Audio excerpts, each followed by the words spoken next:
alive and all the happy welcome to soup and meatball stuff, I'll tell you that when I was going through teacher school, there was a whole concept of when you reach a certain age, and I forget the certain age now, things that are new not only frighten but disgust you because your brain is just what it is. It's not like forming any more. It's like the guy in Memento. You're not forming any new memories.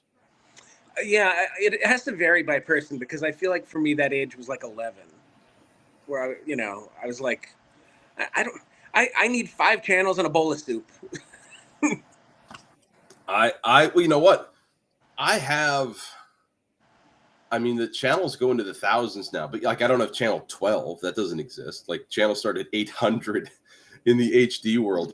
But like if I could like pick and mix and match, I think I could get away with like 20. Yeah, we should draft TV stations that we'd want someday. Not today because you need to think about it, but you don't need that many. And then the cable company will just have all this stuff that nobody wants, and we'll charge you more for it. And I would say that like I never watched Home Shopping Network, but my mom did. So did she really? Did she ever buy anything? Oh, I'm sure she did, especially around Christmas time. Dude, old school Amazon, man. Yeah. Except you couldn't click and get through stuff fast enough. I remember when I was in college, or when we were in college, there was a show late night, either Friday or Saturday night, because I would get back to the dorm or my apartment and I would turn it on. And it was this guy going all Gus Johnson on baseball cards. And he would get so pumped up. Here it is. It's a David Justice Gem Mint 10. And I thought, man, that guy is really hardcore about a Gem Mint 10 baseball card. I would want to watch it just for the cards that he couldn't get excited about, where he'd be like, oh, it's a Mark Lemke. Next. Average 7.5 grade. No, baseball cards back then, they were not as like baseball cards are pretty big now, I think, with like rating systems. Like it costs a lot of money. You send it in to whoever, I forget who does the grading, but they'll come back and they'll case it up for you. It's amazing what you can get yourself into down that rabbit hole. I was just buying 35-cent packs back in the day, and I was excited if I got a Mattingly. I saw something yesterday where it was a picture of a card collector from 1988 where he had just sold a Mickey Mantle, I believe, 1956 card in mint condition for something like $37,000. That same card now in 2025 is valued at over $11 million. I was going to say, that feels low. Here's the thing, though. It's worth what somebody's going to give you for it. Yeah. Like at an auction, at a good auction, you see those big bucks. But my dad would always tell me, you're not going to go to the Cadillac dealership with a baseball card and make a trade. Unless you do. Wouldn't that be crazy? We should try. We should call a Cadillac dealership next week. Let's see here. I have an Eddie Munson in container. Oh, it's a little dusty. What do you give me for it? I have the X-Man Wolverine, like the Hugh Jackman, but in the style of a Mexican luchador. So he's got like a Mexican wrestling mask. It's a pretty fringe item. It might not get us a Cadillac, but maybe like an old Chevy Tahoe. That feels rare. So there's a guy on TikTok that does that. He'll call and he'll haggle with car stations. That's his shtick. Like, sure, like I have this. What do you give me off? Sounds like homework for you. We should call the lady from the Randy Savage hotline who we talked to previously and just have her on as a guest. Just get to know her likes and dislikes, her hopes and fears. Gotta make sure we get her on the line again. She was, I forget her name. We'd have to, if only we had a recorded, go back in time recording of the encounter. Go back and look. I forget what show it was. That was something else. I'm working on getting us a guest. We might get one in the next couple of weeks. I think I told you about it. I won't promote it just in case we can't get him, but he's related to football.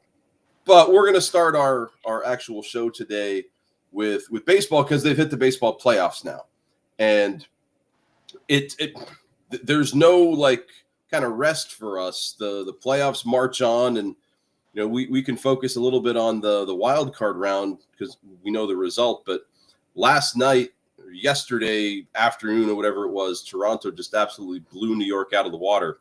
I was able to watch it up until the point it was 2-0, and then we had to get Derek ready for homecoming, pictures, drive, all that happy stuff, and my phone kept dinging, run, run, run, and I got exceedingly more frustrated, not with the pictures, but with the pitching.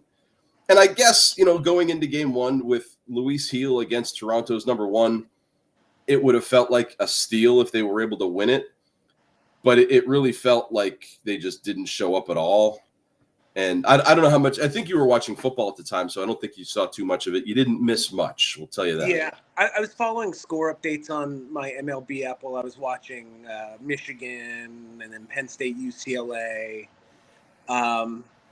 The game that I saw the most of was the Phillies and the Dodgers. So we were at dinner, and I was seeing that in a mirror. So I was where I was sitting. I was looking at the wall. There's a mirror there, and they had a TV at the bar. So I could see the game kind of, sort of. It was really weird having a ground ball back to the pitcher and have him underhanded to first. But to me, it looked like it was third. Well, that was a weird experience. How do you feel based on game one going forward against Toronto? Oh, for New York, I think they have to steal game two. I think I don't know who's it got to be Max Fried today.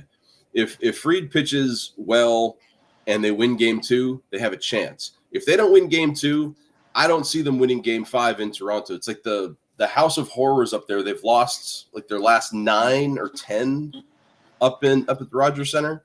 So they can come back home and they can take 2 in New York. But you get good pitching from Fried and Rodon. If you get an outing like you did with Cam Schlittler, you gotta watch how you say that word on TV.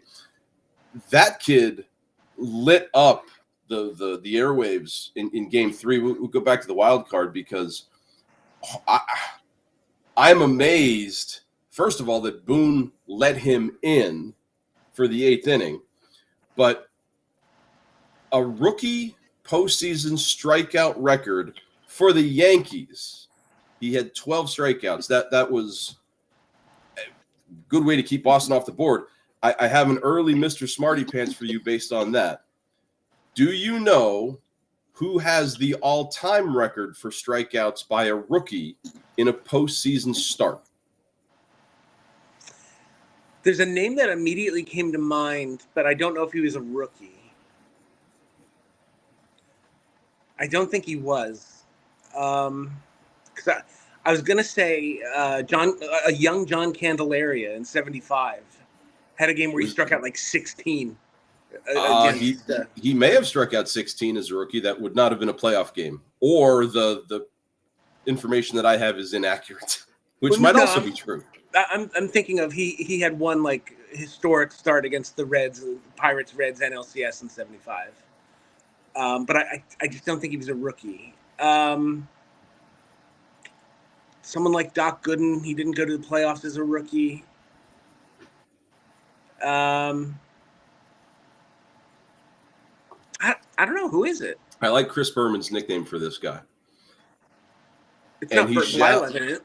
No. And he shall be a Levon Hernandez. Levon Hernandez. Marlins versus Braves game 5. He struck out 15 Braves. Wow. In game 3, just 2 days prior to this game, he picked up a win going an inning and 2/3 in relief. He only notched 1 strikeout in that outing. The only Brave in game 5, to not strike out and record an at-bat was catcher Eddie Perez. Take a guess on how many pitches Levon threw that night. He went the distance? 9 innings, yep.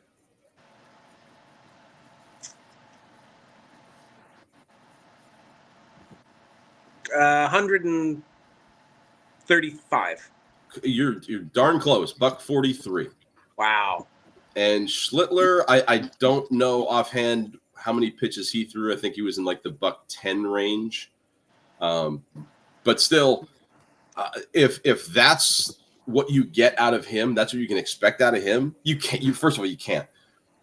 Then yeah, New York has a shot, but man, Toronto, even without Bo Bichette, and they've another guy Scherzer didn't make the roster. That I was like, oh okay, but their offense is just.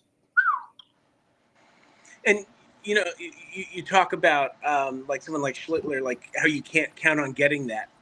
That's the stuff that playoff runs are made of, though. When guys like that give you those starts where, it's found money. I'm just asking for length out of him right now because if you look at last year, Luke Weaver had a really good postseason. Like he became like the closer, right? This postseason, in 2 appearances, he's given up 4 hits, 5 runs. He's only thrown 25 pitches. He has not recorded 1 out. So I told my friend Chris that he came on with us a couple weeks ago. He lives in Canada, and his wife is all excited about Toronto making the playoffs. And I said, oh yeah, we'll see in a week. And he commented, he's like, well, let me know when you get here because I don't think New York showed up yet. I said, I might be showing up to pitch in the bullpen because I can't be much worse than Luke Weaver. I've bemoaned the bullpen on this show all summer. That's got to get better. And you got to get better numbers out of Stanton and Bellinger and Grisham. They're a combined 4 or 5. They're combined 6 for 56 or 66, something like that. They're not hitting. Well, that was the Phillies' problem yesterday. I saw the stat. I can't remember the exact number, but they're 1 through 3 or they're 1 through 4 in the lineup. Went like a combined 1 for 12 with 6 strikeouts or something like that, or like 1 for 14 with 6 strikeouts. They just got terrible at bats from like Schwarber did nothing, Harper did nothing. Who started for LA? Ohtani. Okay, yeah, he went 6. Yeah, they roughed him up a little bit early because Real Muto had a 2-run triple, like a little gapper to right center. But then Ohtani settled down. And here's the thing for the Phillies. Like, yeah, it's only 1 game, but they wasted the start by Sanchez, and they lost at home. And in a best of 5, those are 2 very big deals. Oh, those are massive deals. In 5-game series is where the home team loses game 1 and lose home field advantage. I think the visiting team wins like 65-75% of the time. So, and like you were saying with the Yankees, and I don't know the percentages, so I'll make one up. But when you lose the first 2 in a best of 5, the team that's down 0-2 loses 84% of the time. Yeah, that's not wrong. Right. I remember in the 2000s, the Yankees fell behind Oakland 0-2, and they came back and won games 3, 4, and 5. But winning in Toronto is just it's in their heads now. So if they get a winning game 2, they have a shot. Even if it does go to game 5, we'll see. The other game that I saw big news for Detroit. Detroit was able to pick up a win, and they have Skubal pitching game 2. Yeah. So that game was let's see if I didn't get a score here. Come on, producer, give me a score. It was low scoring when 3-2.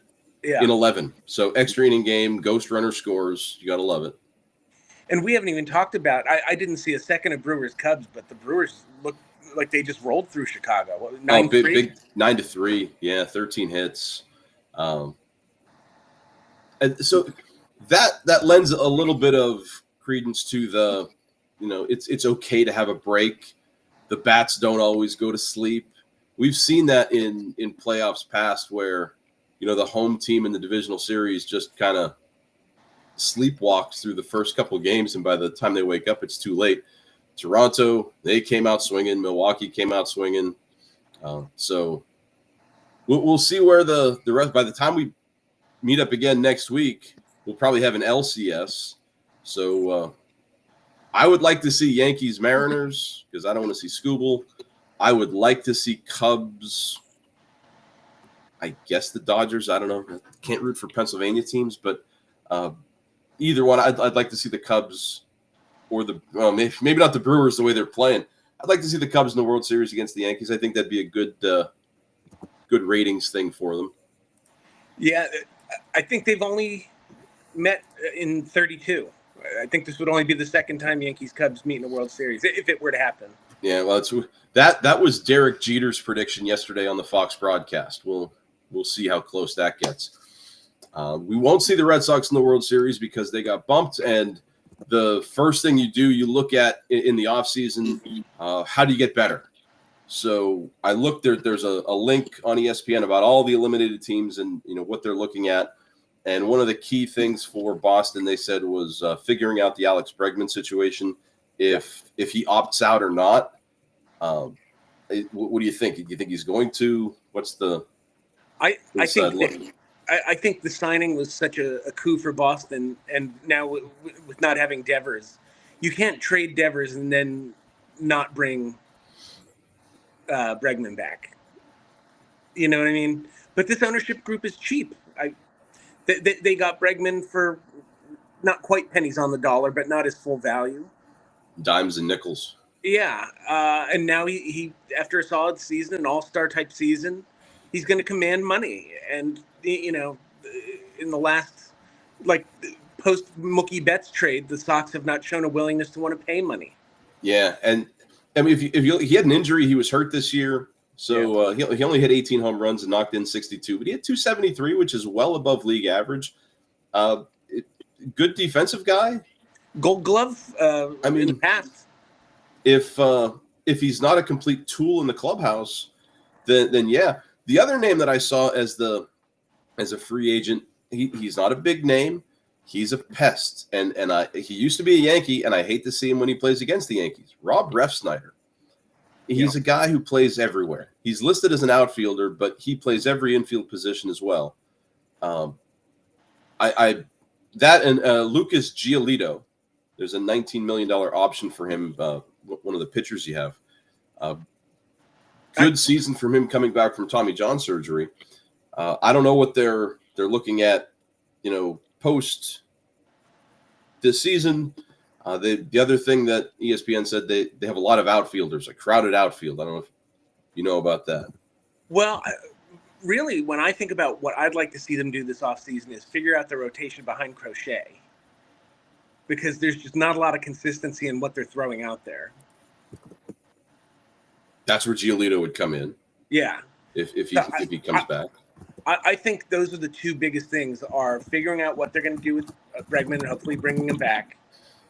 And then just getting like an innings eater or just something reliable in the 2, 3, 4 slot in that rotation. I will throw out a couple names to you who are starting pitching free agents. Dylan Cease on San Diego, Zach Gallen, I think he's with Arizona. Yeah. Framber Valdez, Chris Sale, Michael King, who has an option with San Diego, Jack Flaherty if he opts out, and then you got some old names: Justin Verlander, Jordan Montgomery, Shane Bieber. After that, I mean, you're looking at a list of Marcus Stroman and Patrick Corbin and Frankie Montas and out of all those guys, and I know it was a few years ago when they made their run in the postseason, but if we're just talking about pure stuff, I've always been impressed with just the live arm that Zach Gallen has. He, let me see, how old is he?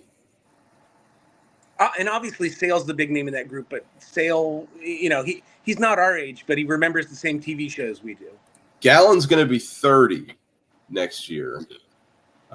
He'll turn 31 in August.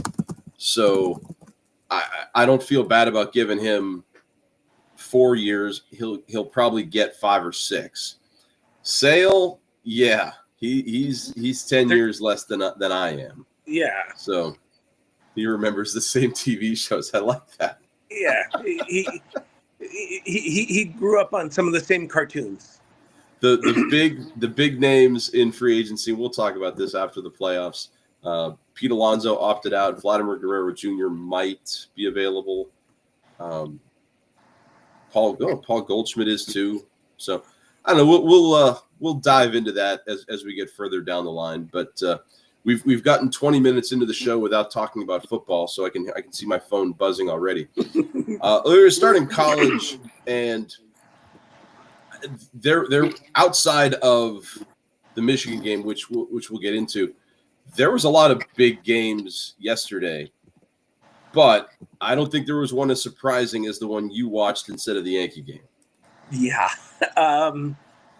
This might have been my lock of the week if we did like Max's quick picks, because, Penn State coming off a loss against a UCLA team that not only with coaching issues and they already fired Deshaun Foster, so you have like sorry, I got a little pop up there. So you already have like that. You're getting yelled at for not talking about football too. I'm on it. Inconsistency with the coaching, with Foster firing. And not only has UCLA not won a game yet, they hadn't had a lead at any point in any of their 4 losses. That's amazing. So and I don't know who they started with, but you got to figure they're starting with like the Western Kentuckys of the world.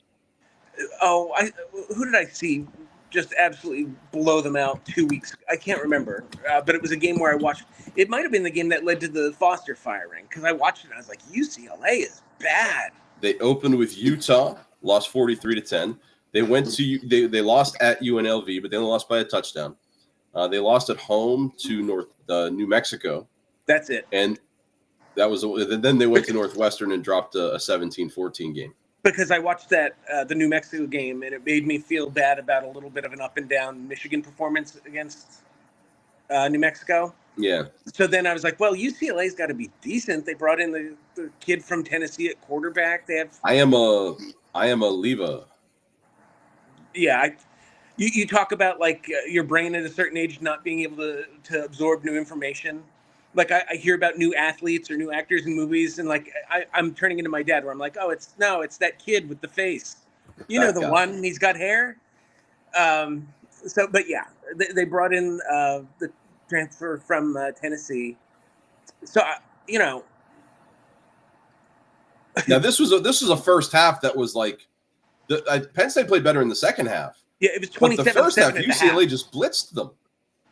Yeah, and what was really impressive is they just opened up the offense. They had some interesting designs on some play calls, and Penn State didn't have a stop until the late third quarter, when they forced a punt, blocked it, and returned it for a touchdown, which foreshadowing is a theme that comes back later. Because the biggest takeaways from this were the Penn State defense not being able to stop that UCLA offense. Drew Aller not being able to maybe come up a little bit in big moments. And the clock management of James Franklin, which I've been a Franklin defender. I mean, I'm not a Penn State fan, but I've been like, look, you're not guaranteed to get a James Franklin who's going to have you as a 10-win team, who's going to have you in the top 10, top 20 every year. Like, you just don't know. But he was vastly outcoached yesterday. You said there was bad clock management near the end. Again, not seeing any of this out in the world of picture taking for homecoming. So it was 42-35 with like 25 seconds left. Okay. And UCLA has to punt. You have a shot to tie. Right. Now on the broadcast, at first they're talking about, do you go after the punt, considering that Penn State had gotten one of the, I think that might have been UCLA's only other punt, or one of 2 other punts. And Gary Danielson starts talking about, what if, you might want to consider snapping it to your punter and having the punter run around for a few seconds in the end zone and intentionally taking the safety. Sure. So it was at least an idea that most people who have like even a casual football mind, it probably occurred to them. So what happens? Ball gets snapped to the punter in the end zone, and Penn State does not send anybody after him. Wow. They played a safe return. They didn't even force like UCLA to like have to hold a guy rushing in. They sent Penn State's rush just stood up and watched what was happening. And so the punter runs around for 7 seconds before someone gets to him, and he runs out the back of the end zone.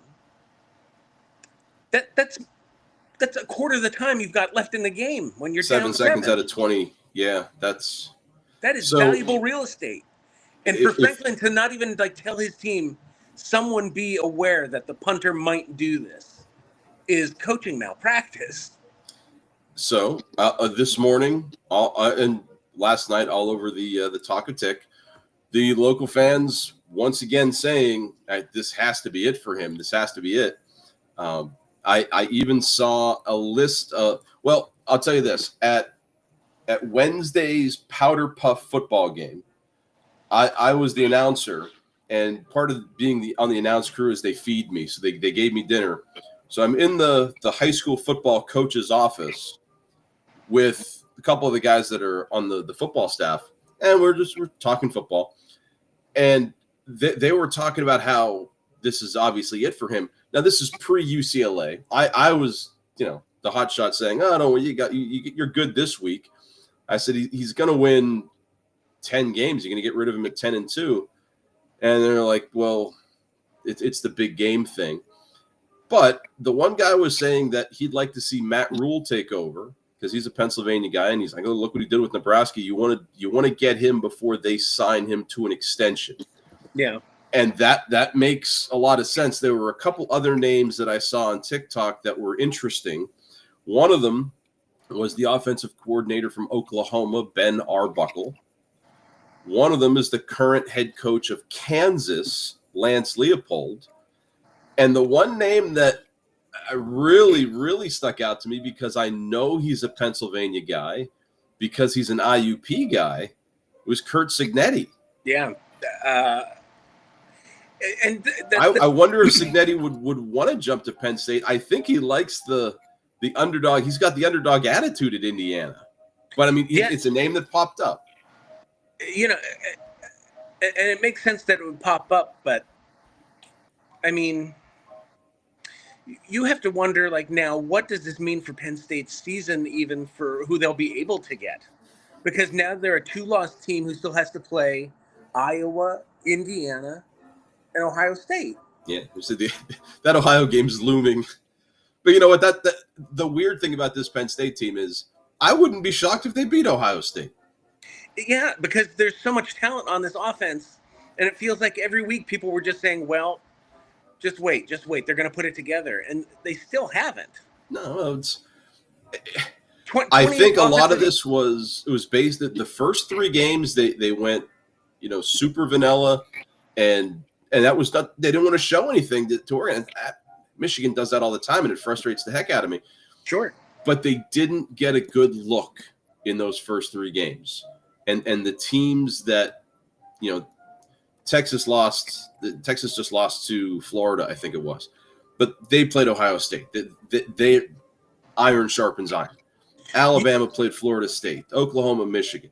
You get big non-conference games in a 12-team playoff era where that one loss doesn't kill you, but now later down the line, this UCLA loss could very easily kill Penn State, like you said. Yeah, and you look at this offense and all the talent that's there and all the expectations with Aller coming back in the backfield and the line, and you go into UCLA where they've been giving up massive chunk plays and a lot of points, and your offense only manages 28 because there was a special teams touchdown. Okay. That's not good enough. No. 28 at UCLA from your preseason number 2 ranked offense. Here's the problem now with getting rid of Franklin. Considering Franklin's an offensive guy. That was his calling card. He hung his hat on being an offensive guru at Vanderbilt. Here's the problem now getting rid of him. They signed him to a 10-year deal back in 2021. The buyout currently stands at $56 million. You're a Penn State. You have a lot of money. $56 million is a lot of money considering Penn State's closing branch campuses and paying their presidents whatever they're paying. Yeah, it really is sort of an untenable situation in a couple ways, because there's growing discontent among fans, and the discontent was already there. But it was already there. I mean, it might be overflowing now. It's grown. Yeah, I didn't talk to my our Penn State correspondents, Chisnell or Weber. I didn't want to be like fire on the throw gasoline on the flames here, but I'm sure Chisnell was probably on Facebook the other day saying fire Franklin. It's every loss he posts something like that. I don't know how Tony or Ron or whoever the other Penn State fans in my life actually feel about this. I'm sure they're tired of it, because I would be. I was tired of it with the Harbaugh stuff. Yeah, it was. I don't want to be, an alarmist. Although, like I said, I'm not a Penn State fan, so I don't really have a stake in this. But it was shocking. I don't know that I've ever seen a big-time coach have a worse coaching performance. Just like where even a casual fan would yell at their TV, "What are you doing? What are you doing?" Like his misuse of timeouts before the half, where the booth were like, "What is he doing? We can't understand the thinking here." So there's we'll bounce ahead here because we can. The Michigan-Wisconsin game, in terms of timeouts, do you remember the Michigan's running back Chris Howard? Yeah. So I actually just connected with him on Facebook somehow, some way, and like he's my Facebook friend, because why wouldn't he be? Does he want to be on the podcast?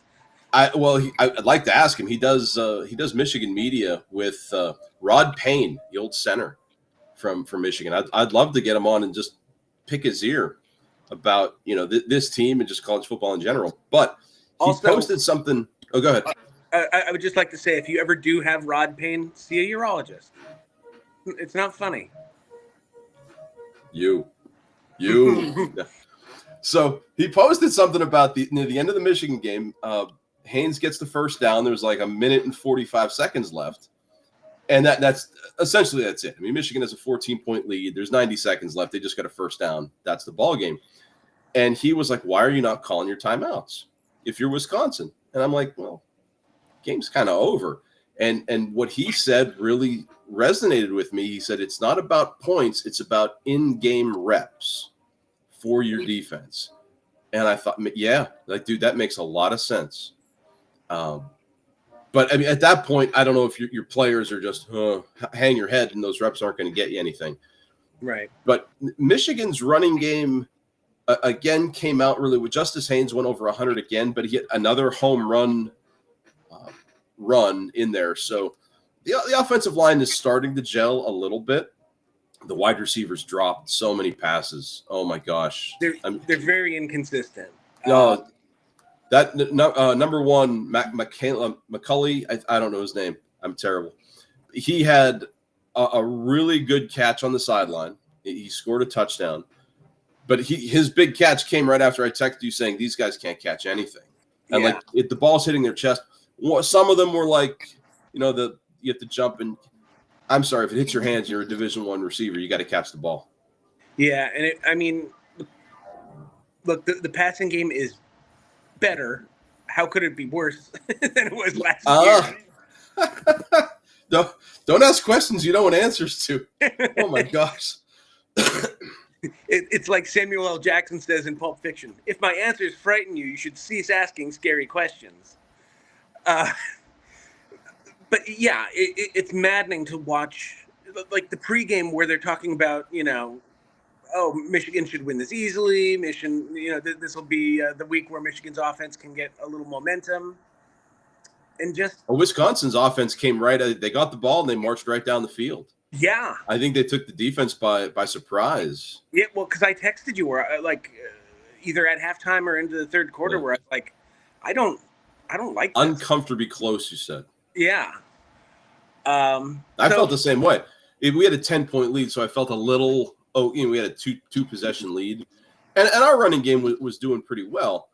But I think Wisconsin got up for this one. I think Luke Fickell, being a former Ohio guy, probably had a little bit to do with that.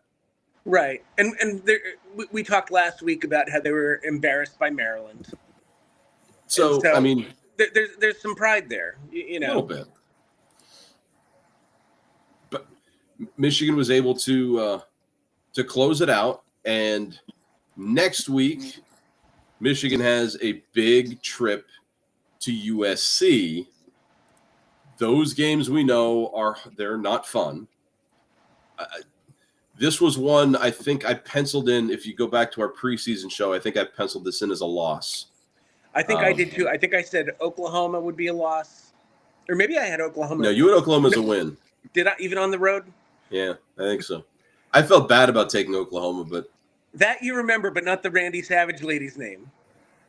But I think I also had USC as a loss. I either had Michigan with 2 or 3 losses this year. I can't remember. I went with 2 because I still think they can beat Ohio at home. USC is going to be a tough game. Who did USC just play yesterday? I'm trying to think. I've seen USC. I didn't see. I've seen USC against Utah. They were off.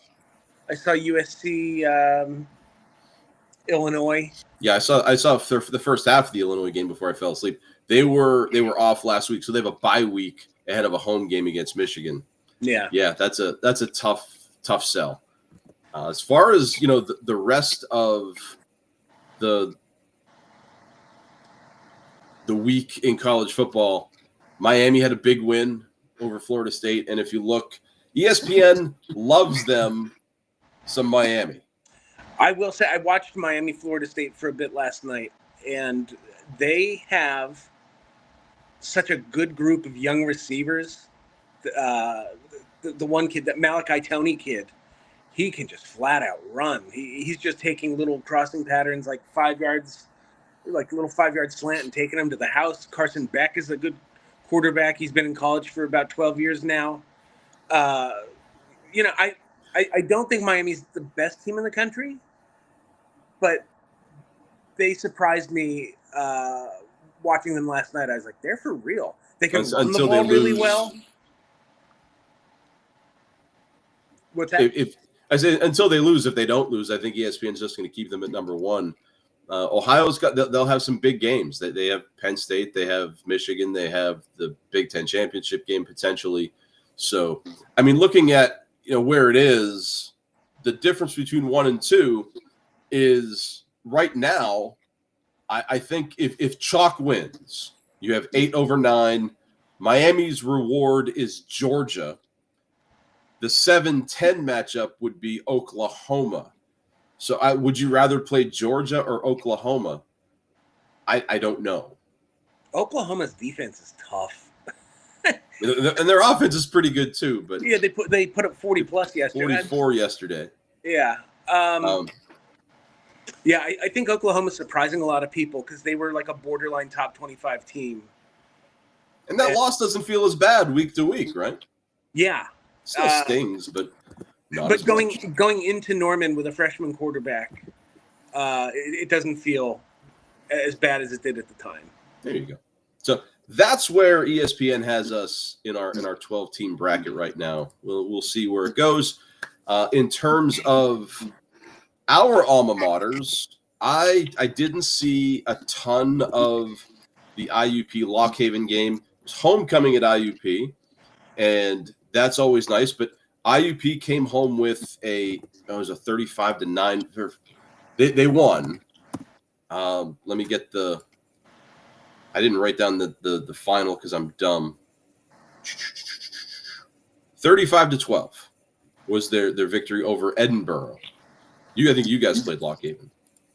Yeah. If nothing else, at least it wasn't a close loss this week.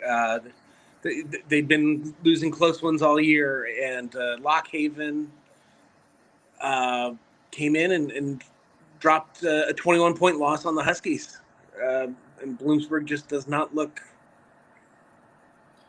I texted you that I think there might be only 2 more winnable games on BU's schedule. Yeah, so there's the complete PSAC standings. The first number there is your conference, and then your overall. So Bloom has only one PSAC loss, but they're 1-4. Right, and I mean, one of the games that I have chalked up as hopefully a win is Millersville. Millersville. Weeks.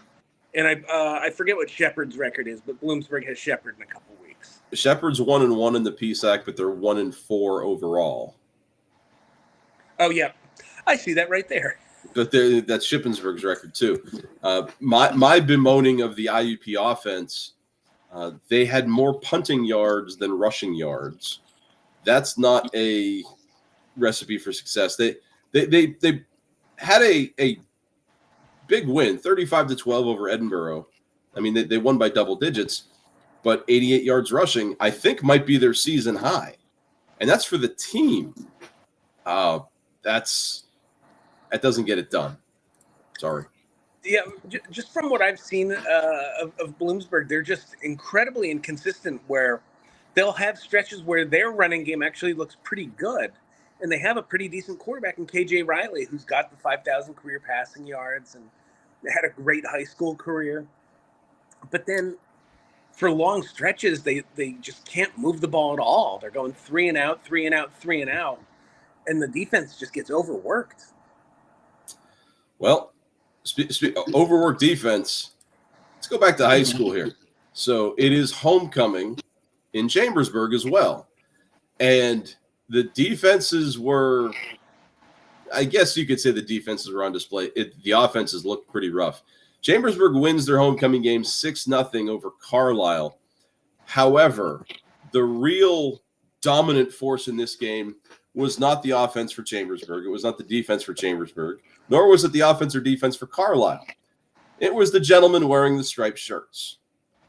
13 penalties against Chambersburg, 12 of them coming in the first half. 135 yards in penalties. That's a killer. Oh my gosh, that's a killer. It's terrible for everyone. As a fan, you hate it because all the stoppages.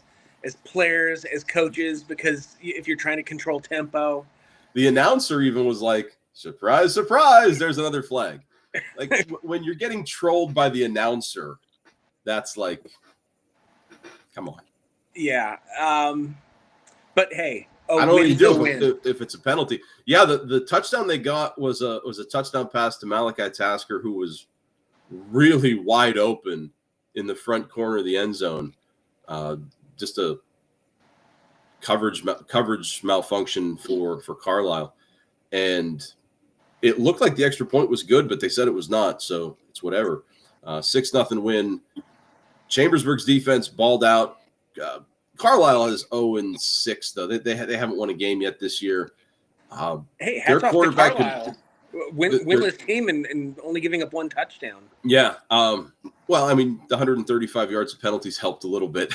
But still. we couldn't get a big play to score. The other game that we, I guess, are slightly interested in our alma mater, Hazelton Crestwood, not nearly as close. If you look at the second half and the second half only, the Cougars win 15-7. However, you have to include the 35-0 Comet lead at the half. So 42-15, your final there. And while injuries are still hurting the Cougars, they have a sophomore quarterback who was a translated wide receiver to quarterback. His numbers are getting a little better, but next week is going to be rough. Hazelton has Pittston next week.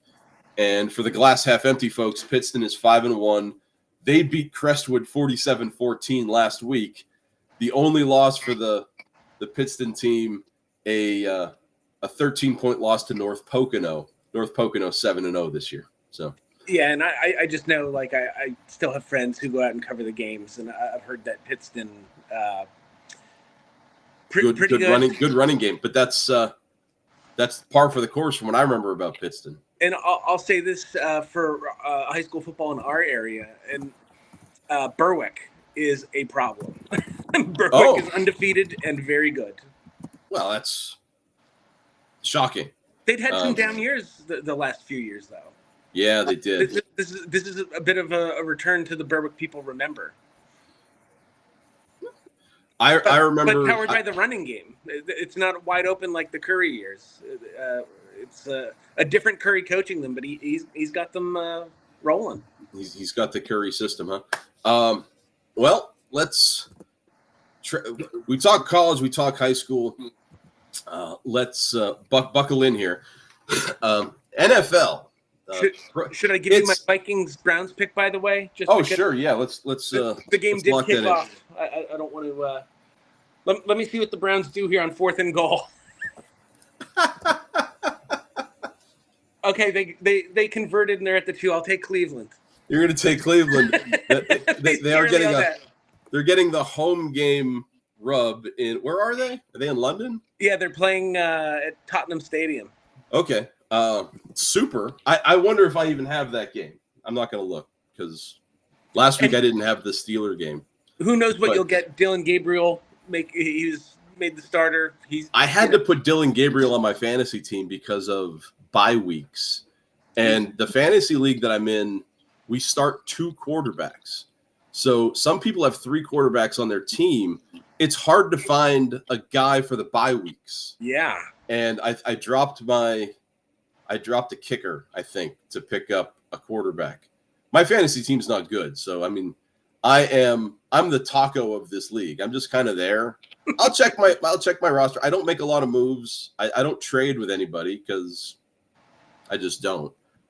But in terms of the NFL and the big news off the field, the NFL announced that 3-time Grammy winner Benito Antonio Martinez would be headlining the Super Bowl halftime show.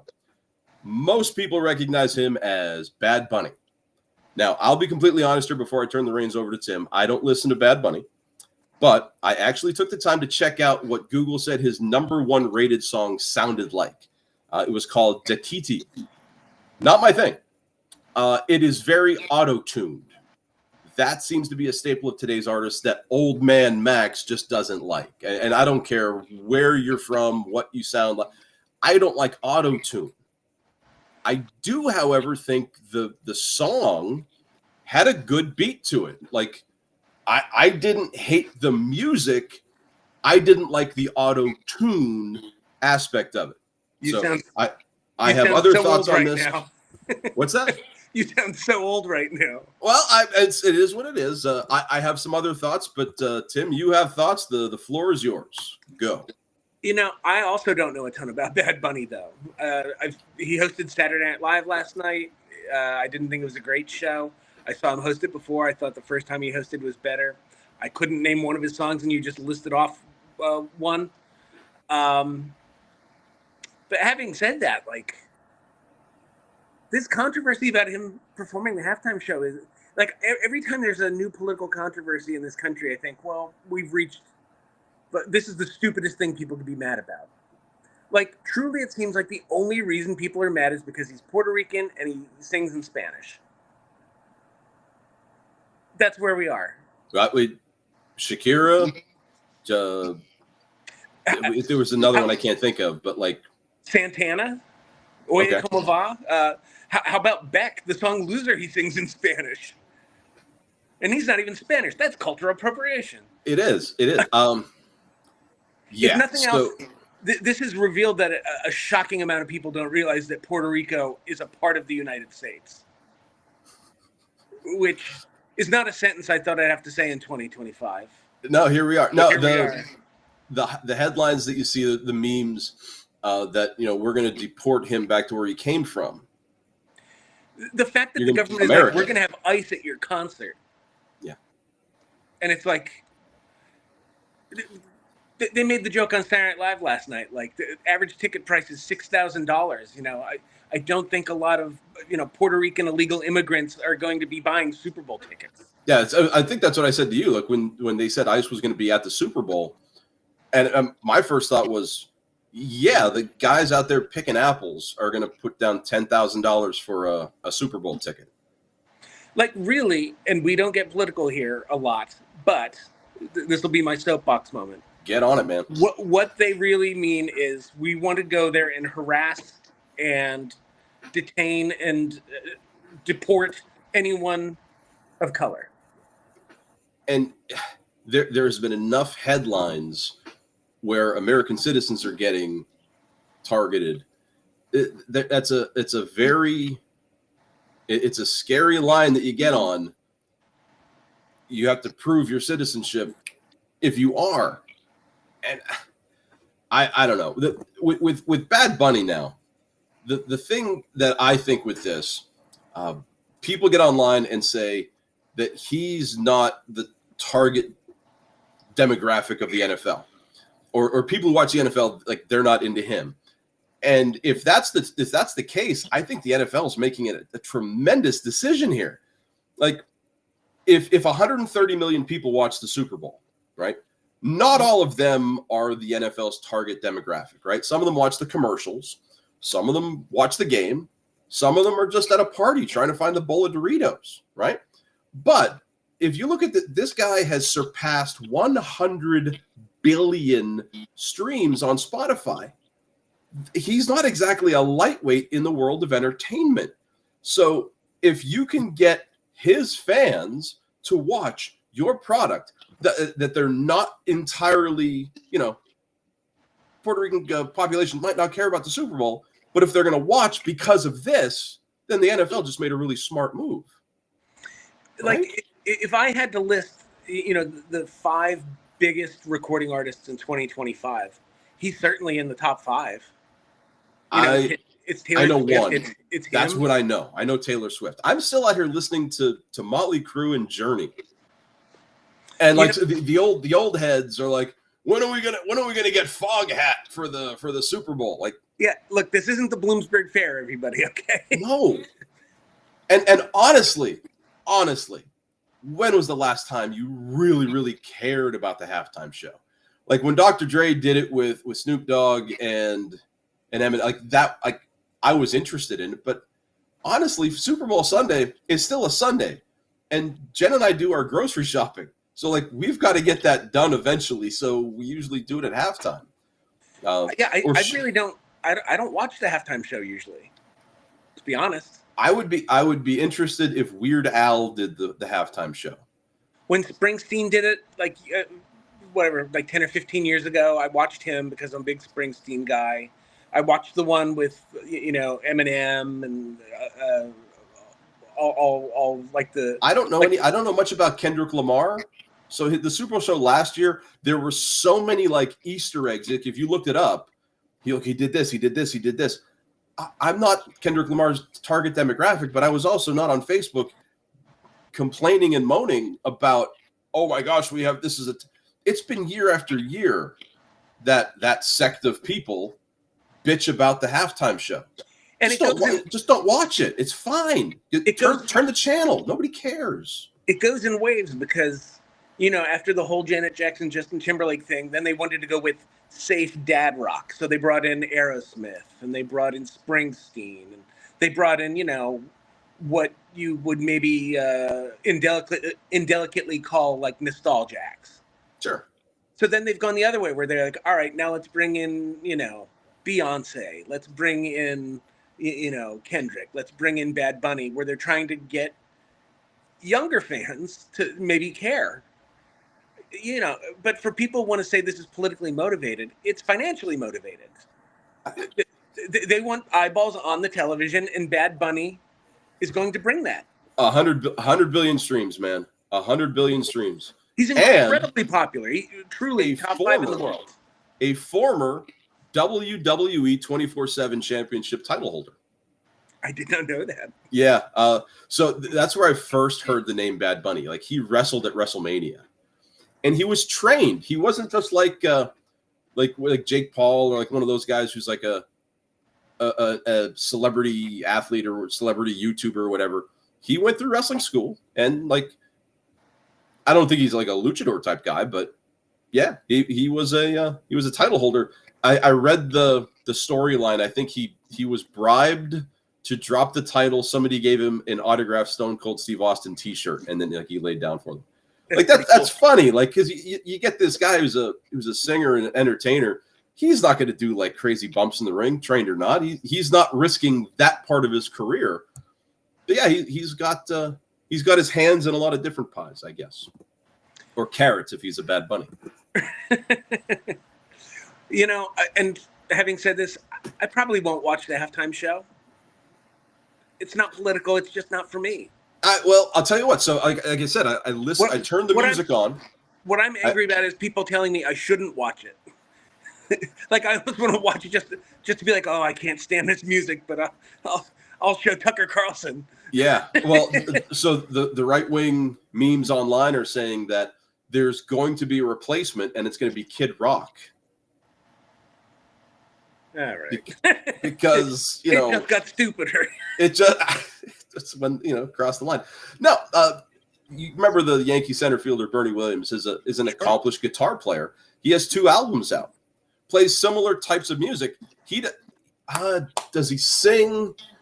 I don't think so. He has a really good, slow, sad version of "Take Me Out to the Ball Game." You check that out. But he plays like that salsa rock, and I don't mind the music, and I don't even mind that Bad Bunny's singing in Spanish. Listen. Last year, I grew up listening to Ozzy Osbourne and Nirvana. I dare you to tell me what they're saying in most of their songs. Yeah. But it's the auto-tune that gets me. I don't like that for anybody. It just bugs me. It's the old man in me yelling at clouds. Yeah, I mean, when it comes to the halftime show, I'll probably be eating like my 30th hot wing or something like that. Oh, wow. Playing on my phone. Watch yourself, man, because those will get you. Cholesterol's the silent killer. There it is. So, like I said before we got into this, it's kind of a bummer week in the NFL. The Eagles, I think, have the premier game. The Bears are off. So, I mean, they have a good win against the Raiders. A blocked field goal at the end. I don't know how many blocked field goals there have been thus far in the NFL. It just feels like a lot. There were, I believe, 5 when 2 weeks ago. 2 weeks ago when the Eagles beat the Rams on the blocked field goal. Yeah. But, I mean, so the Bears do something similar. They go into their bye week feeling good about themselves, which is good. They've got 6 winnable games coming up on their schedule. We'll see how they are, midway through the season. The Eagles have the premier game, I think, this week. The Broncos are coming to town. What do you know about that game? I'm going to sound like a broken record and say, it makes me nervous because the Eagles' offense, a lot's been made about, they're not targeting A.J. Brown enough. they're not targeting Devontae Smith enough. Is A.J. Brown on Twitter yet complaining?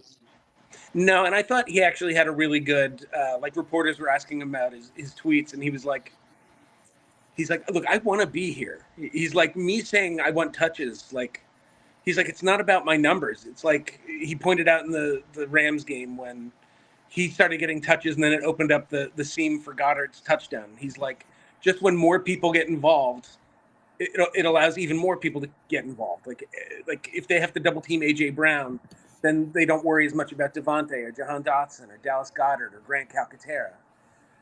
And I thought it was great that he had that chance to kind of give a little bit more nuanced explanation of what he meant and how he felt.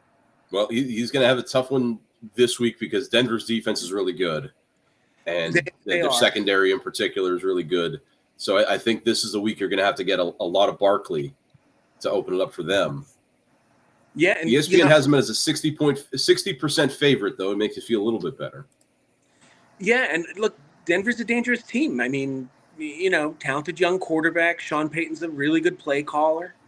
And like you said, that defense, for an offense that struggles with consistency, this defense, kind of like with the Rams 2 weeks ago, could present significant problems.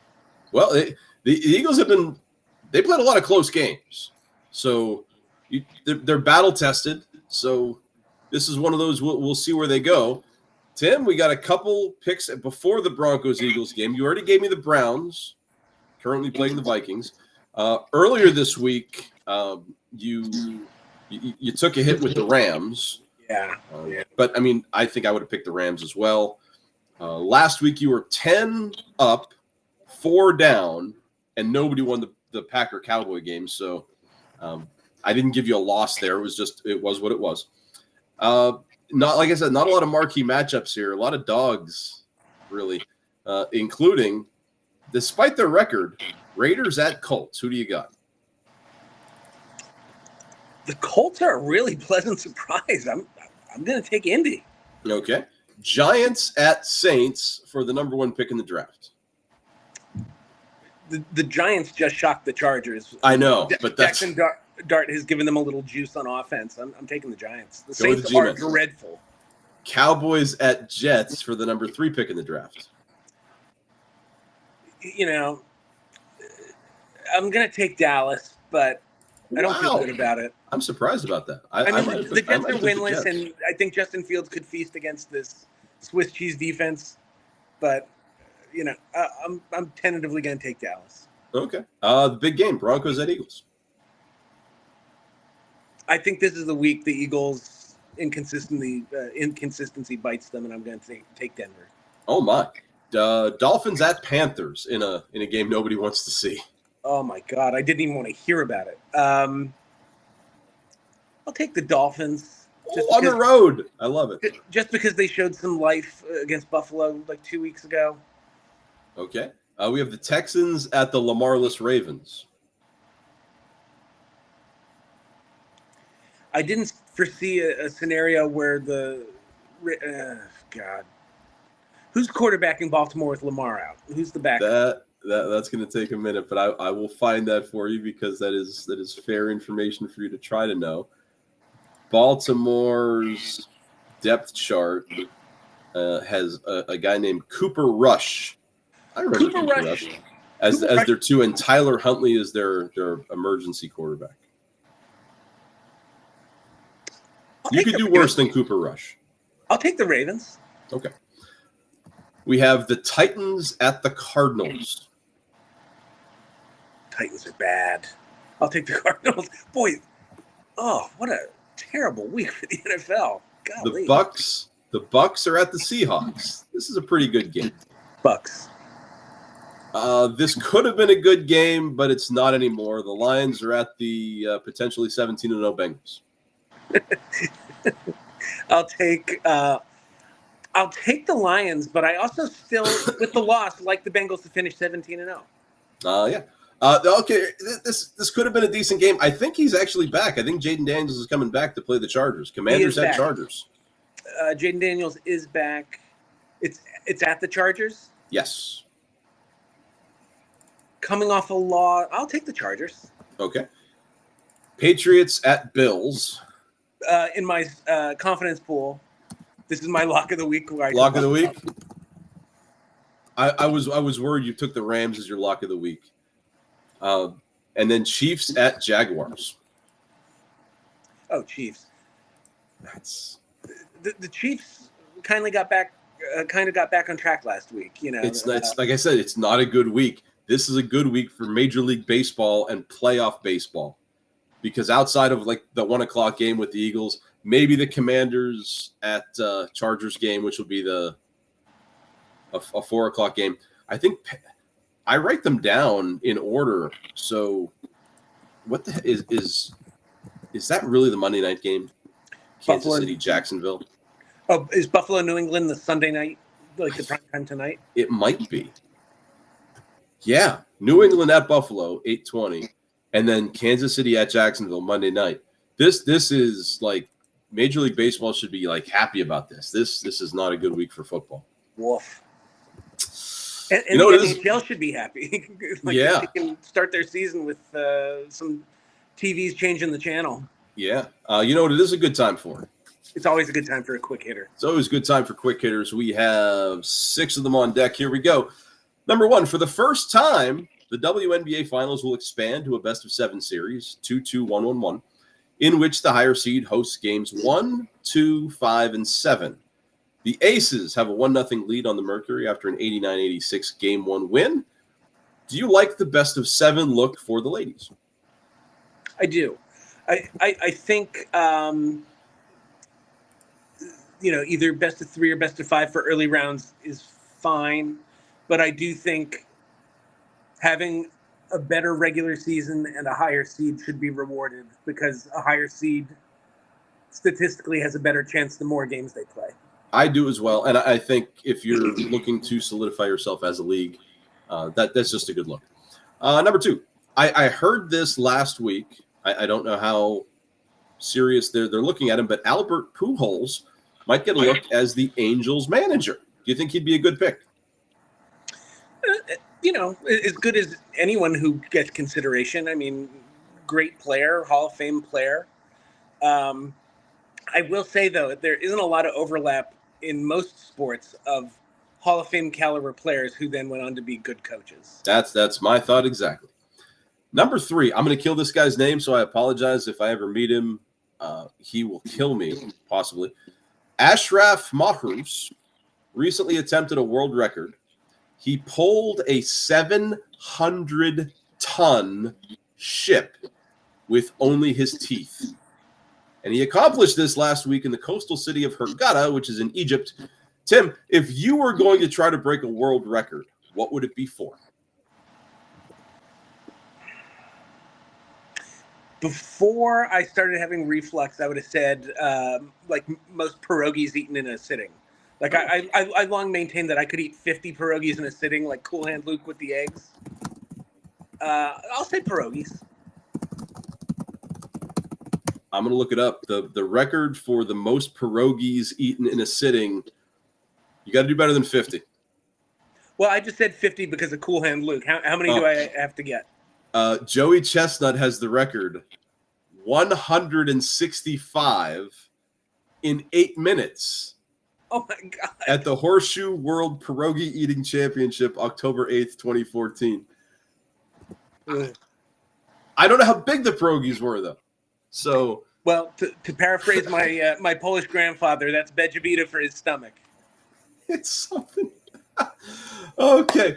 Yesterday in history, Charlton Heston was born in 2000. In 1923. Tim, do you have a favorite Heston role? I always thought he was a bit like hammy, like not so great. So I'm gonna take his cameo in Wayne's World 2, where they have him step in as like the good actor who has to tell Wayne like how to get to the church to stop Tia Carrere's wedding. Gotcha. I love the movie Planet of the Apes. I do too. I've seen it in theaters, and me and my brothers love the whole series. I remember when Jen and I were just dating, she's up in Hazleton, and I said, "You got to watch this movie. This is a great movie," because it was, and she absolutely hated it, and it became like it's one of our running jokes that it's something I love that she just can't stand. I had the box set, the VHS box set of all the movies. I love the fact that he was tired of it. He's like, "All right, I'll come back and do the sequel, but you're killing me." And he blows up the whole, like he nukes the planet. Like there's no way. And then they decide they're going to go back in time. So did you know that? Yeah, we got you, Charlton. Did you know that on Greek movie posters, they changed Charlton Heston's last name? I forget what they changed it to, because I believe I'm remembering this correctly. In Greek, Heston means to poop oneself. No kidding. That's almost as wild as my second car was a Chevy Nova. And Nova was the name of the female in Planet of the Apes. Novas didn't sell well in Mexico because Nova means doesn't go. Doesn't go, yeah. No, that's funny. Also born yesterday, Susan Sarandon, 1946. And talk about range, Janet Weiss in Rocky Horror to Annie Savoy in Bull Durham. So. And Compassionate Nun in Dead Man Walking. There you go. All right, number 5. In addition to homecoming yesterday, it was also SAT Saturday at my high school. Tim, what do you remember about taking your SAT test? I only took them once, just because it seemed like a logistical hassle. And so, like, I got my score the first time, and I was like, am I going to improve this like 100 points, 200 points? Like, So I did it once, and then it was like George Costanza: leave on a high note and walk away. What I remember about mine, I had this really weird keychain that made a cock-a-doodle-doo sound. And I never knew it because my car keys were always in my locker. Well, there's one day at the Botto's where I was working, my keys are in my coat, which is in the back locker room.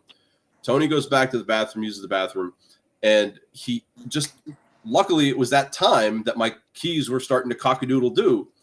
And he's there and he's like, is it me? Or he comes out and he tells me about it. I'm like, oh yeah, this must have been, it was that goofy keychain that if you push the button, it said the time is 9:13. Well, I remember the proctor in the SAT saying, if you make as much as a peep, you'll be kicked out and your score will be eradicated or something.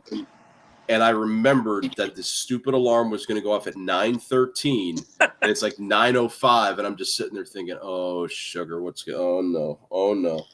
And it happened. And I had to reach into my pocket really quick and turn it off. And they didn't kick me out, thankfully, but I was super stressed. That was not a good experience at all. Is there anyone more humorless than an adult who has to get up early on a Saturday to proctor the SATs? No. As sober as a hanging judge, those proctors. All right, last one. And there's a picture that goes along with this one because it's something I just saw here today. I saw an ad on Instagram for something called a stir mate.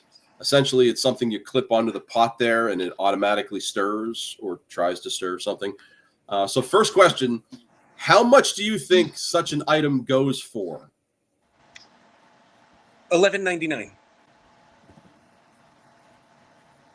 $19.99. This just got stupider. $29.99. $78.95. And the second question is, price be damned, would you ever use something like this? Because no, and look, you like to cook. I like to cook. I think part of the joy of cooking is the sensory experience, like standing over something and stirring and tasting. It's cooking. Like if you don't like stirring, order out. It'll be cheaper to DoorDash your food than buy this stupid thing. $78 for the stir mate. And there it is. It's on Amazon. I think if you want to spend that money out there in the soup and meatball world, you could buy NBA League Pass for what you'd buy a stir mate for. Rock and roll. Love it. Okay, it's draft time. Tim, what are we drafting today? We are drafting. So we talked. What's that? Check your list. I did have to check my list. We were talking earlier this week about how, I was kind of like intermittently watching Scrubs, and we both like the show Scrubs. Yeah, Jen and I are back watching it because the reboot coming out in November, right? Yes, yeah, that's kind of what inspired me.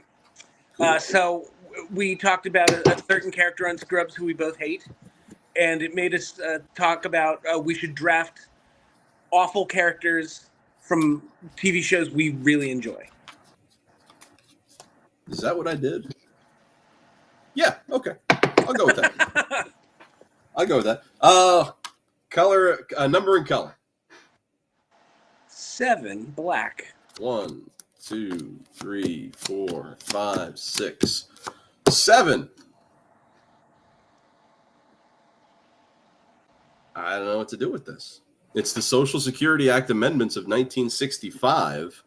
I think we had this situation earlier on. And I'm going to say you're not going to get it because I'll show you why.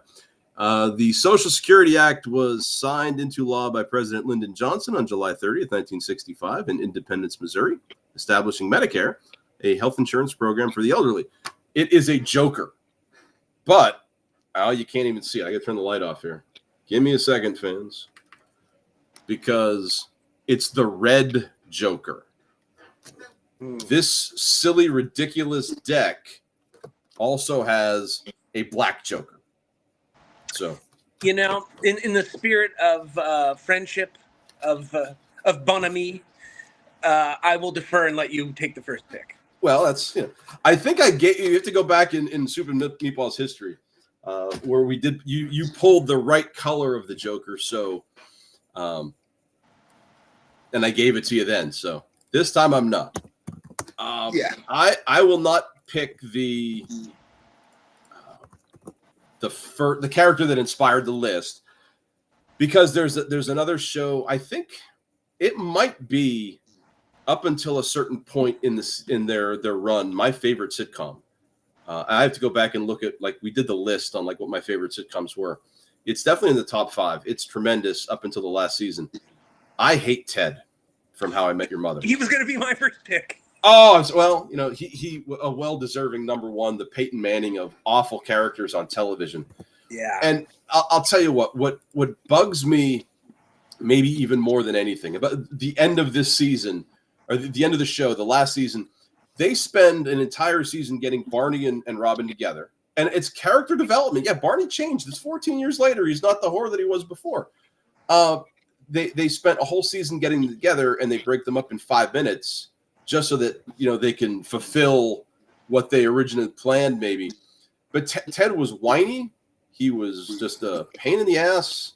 And they didn't get Bob Saget for the finale. Like, you do something with his voice to make him sound like he sounded, but you get Saget for the final, and he was Ted. So a lot of irritation there around that character. Ted was a character so annoying that, you know, he finally meets the mother, and she's like, "Oh, I'm dead now. don't have a funeral, or come look for my grave." And I didn't mind that. Like, okay, you know, I get the whole concept of, you know, the mother's dead. Let's tell you how I met her. I didn't mind that, but oh my gosh, they forced him and Robin together, almost against everyone's will, and they were like, well, we set it up. We had these kids do all of this cameo stuff. We have to keep it going. And like Ted is like certain aspects of Ted's character are so problematic that it's like it almost changed the culture conversation of like what is okay when you date. Like the whole phrase love bombing didn't exist when How I Met Your Mother was on, but for him to do these grand gestures that like almost forces a woman's hand to be like, where he's like, look, I'm doing this, so you have to love me now. Like, it's like, no, that's problematic, dude. Just because you got a blue French horn off a wall doesn't mean Robin has to keep dating you. Yeah. We could almost do a whole segment on I found, and I'll see it in my Facebook memories closer to April or May when the finale hits. Somebody kind of rewrote the finale, or they rewrote the final season, and it was awesome. It was amazing. It was legend. Wait for it. Yeah, Derry. When I find it, I'll send it to you, because they fixed a lot of things that, like, in my world, in my How I Met Your Mother canon, that's how it ends. And I will say something more positive here. I think what's so frustrating is that Josh Radnor, you know, who played Ted, had really great chemistry with Kristen Milioti, who played the mother. Yeah. So that's why it was so frustrating then for the show to be like, "Soik," like, you know, yoink. We wanted to see them together. I forget what season it was, but Ted was telling his kids about sitting on a porch with Barney or with Marshall and Lily. And that didn't happen then. Like, they veered away from that. Like that. I don't catch a lot of mistakes in movies or continuity errors or things like that. That one kind of bugged me too. So my number one pick is Ted. You can try your best to do worse than that, but I don't think you will. So I have a couple good options here, but I'm going to go with a character who started off okay, had his moments, but at the end, it's almost like the writers hated the actor. And that's Andy Bernard on The Office. Okay. Like the late season Andy, where like he's dating Erin, then he's not dating Erin. Then he goes and sails his boat for 6 months and never calls her. And then he comes back and he's like, oh, I'm the boss now. Like, give me all my back pay. And I'm still in love with Erin. It's like, were they punishing him for going to do the Hangover movies? Because I truly don't know why they ruined an already not so great character. I didn't mind Andy as a backup character. I didn't mind. I didn't like him. Like, I like Creed. He's funny. I I like Oscar. He's fun, and they're not like they never had like a show or an episode built around them. But when Creed showed up to the Halloween party covered in blood, and he's like, I didn't know he would do Halloween costumes either. Like that one line, like that's fun. Yeah, Andy, he never bothered me. But yeah, thinking about it now, when he comes back with the beard, because I think Andy's character was like he was looking for love, and like he didn't get it with Angela because she's Angela, and Aaron was just like, here I am, love me. Yeah. And he was just so he couldn't see it or whatever. And then when he did see it, he was like, yeah, I'm gonna go on the boat now because oh my gosh, that's a good pick, man. He's just when people talk about the decline of The Office in like seasons 8 and 9, a lot of it is centered around how bad Andy got. Yeah. Oh boy. I liked Andy's back and forth with Dwight when Dwight was trying to enroll at Cornell. Yeah. That was that might have been Andy's peak. Yeah. In terms of what they did with him. When the show was at its peak, like Andy definitely had its great moments. That's what made the low moments in the later seasons stand out so much. I'm going to take, I think we've talked about this on the show before, about how neither one of us liked this guy. And he tried to be the leader of the tribe, and the show circled around him so much. We're going to go with Jack from Lost. Yeah.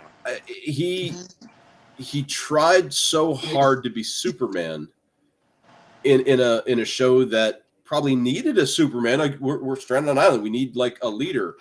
He just didn't hit for me. He was too.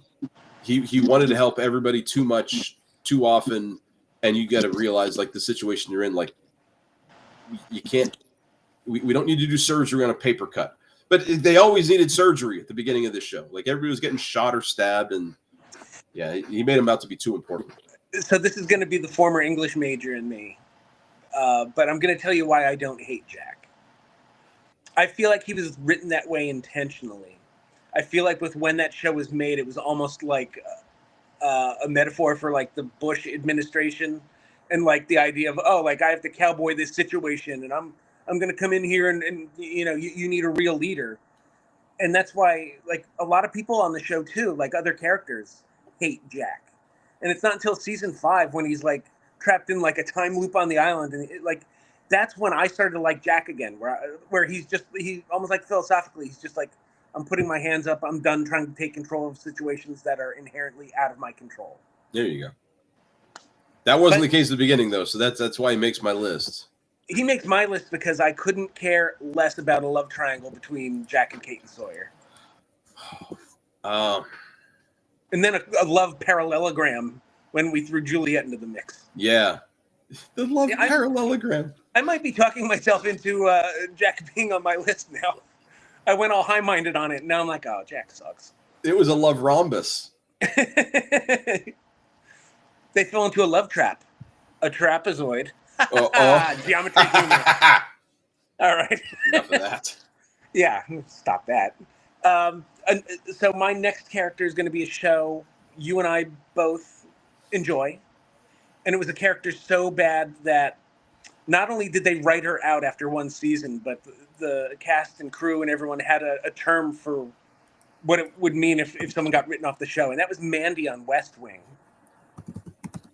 Who was played by Maura Kelly, and she was like an ex of Josh's, who was brought onto President Bartlett's staff as like an advisor. And then like everyone's like, okay, we can all agree this show's going well, except for Mandy, right? And so behind the scenes, like before season 2, they didn't even give her a farewell scene. They just wrote her out. Yeah, and so it became known behind the scenes as someone being exiled to Mandyville. As I was preparing my list, I started thinking of shows that I liked, and I went to the Google and I typed in How I Met Your Mother was easy. How I Met Your Mother characters, and I'd look because I tried to pick one per show because and I went to the West Wing. I didn't remember, man. It's been a while since I've seen it. We don't have HBO Plus. I think that's where it's streaming now. I want Jen to watch it because it's a really good show. Yeah. I didn't remember her enough to put her on my list. And if she was only there for a cup of coffee, that might be why. I remember she was a credited cast member for the entire first season. And really? the reason you don't remember her is because she added nothing to any story. Wow. Like, I probably would want to punch Sam Seaborn in the face if I had to work with him, but he was a great character. I don't think Toby. I wouldn't get along with Toby because he's just grumpy, but he's a great character. Yeah, he's a great character to watch. I would DDT Josh Lyman if I had to work with him, but that's because he's a great character. He's supposed to be smarmy. Yeah. I had a hard time coming up with a character from that show that I didn't like because they were, Fitz Wallace, Bartlett's wife, Charlie, Mrs. Landingham. Yeah. Oh my God, this will come up on TikTok occasionally. We think we talked about it last week. The new car, and everybody in the comments is like, and she drove that new car for 20 years and nothing bad happened to her. Yeah. Because my gosh, man, like it's a sign of a good character is that if you care about them getting killed off, like that hit people emotionally. She was such a wonderful character. And with such limited screen time. Yeah. And then it was Dolores Fitterer. When she came in, the way Bartlett, she just rattles it off. Yeah. Like it's kind of what you hope is out there leading your country. I think they intended Mandy to be the love interest for Josh that Donna eventually became. Okay. Because that's how she was written, that they'd had like a fling a few years ago, and now she was back in Washington. I think if I had to pick, I think Donna might be my least favorite. Well, that's because... But she was still fine, I guess. She was fine because I think the actress transcended the material. Yeah. Because Sorkin has a tough time writing women who aren't C.J. Craig. Like, the women in the West Wing seemingly mostly existed to just walk around and follow the men and be like, so can you explain gerrymandering to me? What was her name? I want to call her Joey for some reason. That might be her real name. The political strategist who was deaf. Yeah, Marlee Matlin, yeah. Was it Joey? I think that was her name, Joey. Oh, she was mad smart in that show. She might have been later on. Mrs. Bartlett was. She was a doctor, so she had to be. Right. But yeah, like I remember watching one episode where it was like a pretty basic, like something we learned in like 9th grade civics where CJ was like, I'm just a girl. Can you explain it to me, Josh Lyman? Yeah. So well, I'll tell you what. I think that's a problem that's more a Sorkin problem than the actors. I will stay in the White House, and for my number 3, of all of the fictional presidents that I've ever seen portrayed anywhere, Fitzgerald Grant from Scandal is the worst. He is absolutely a terrible leader. He is just weak-minded, getting past the fact that he's cheating on his wife with his political strategist over and over throughout the show to the point where, like, you think they're the ones supposed to be together, and then they get together, but then they're not together, but then they are together. Scandal was a great show. And it was a great show if you binge watch it. If you're watching it live like we did, they would take these 3-month breaks. And then I'd be like, what's going on in the show? I don't know what's going on. But I went back. ABC did that at the time because Lost would go on long breaks too. Yeah. So it would drive me nuts. I binge watched it after watching it and like, okay, I can follow the story. It was a good story. But oh my gosh, as a character, he's the weakest president I've ever seen. He's just awful. That's a great pick. And that's another example of he didn't quite rise to like that level of hate from me because the actor was really effective. I think in the hands of a worse actor, I'd have been like, oh, this guy's a real piece of crap. I think that's why I didn't like him as much because he was being portrayed that weakly, that well, I guess. Yeah, and you are right. Just no regard for the the potential of getting, as president of the United States, getting caught. And look, I get it. If I were president and Kerry Washington wanted to have a relationship with me, I don't know that I have the strength to say no. What was his wife's name? What was his wife's name? Millie? Millie. I thought Millie was pretty. I think I'm a Millie fan. She's hot. She's crazy, but I mean, it is what it is. Beyond that, his decision making and it just poor all around. Well, that's another aspect because Millie does have mental illness that is seemingly either caused or worsened by his serial cheating. And he continues to cheat and then be like, well, I cheat because you're crazy. Yeah, real piece of trash. Yeah. That president. Fitzgerald Grant. That's a good choice. Let me cross off Mandy so we don't have any repeats here. Mandy's so bad she gets picked twice. I'm going to go with a pretty popular answer here. I'm going to go back to the well with Lost. And I'm going to do a twofer with Nikki and Paolo. I remember this story. Nikki, I don't even know how to spell Paolo. I believe it's Paolo. Sure. They were the ones that got buried alive? Yeah. Where they were supposed to like play a major part in season 3, and the audience hated them so much that Damon Lindelof was like, "Well, I guess we're burying these two in the sand." Sucks about your luck. They're another one that had I looked at the roster, and I did. I didn't have to look too long though. I don't know if I would remember too much about them other than their ending. The selfish, like, let's steal the diamonds and all that. That storyline was among my least favorite of all of them. I don't know if they did anything before that though. Were they actually like part of like stories back then? They were added in season 3. And again, I didn't want to include anyone who's like a one-off character or a cameo. I wanted it to be someone who was like at some point in the opening credits, and both Nikki and Paolo were in the opening credits in season 3. Okay, that's fair. And what the plan was to be like, oh, well, what if some of like people who were maybe fringy on the island? It'll give us a way to tell more stories because they didn't have an endpoint yet. And so like Locke would just be like, oh, I found some Dharma Initiative macaroni and cheese, and then Paolo would walk up and he'd be like, I like macaroni and cheese, and then like that would be his contribution for the week.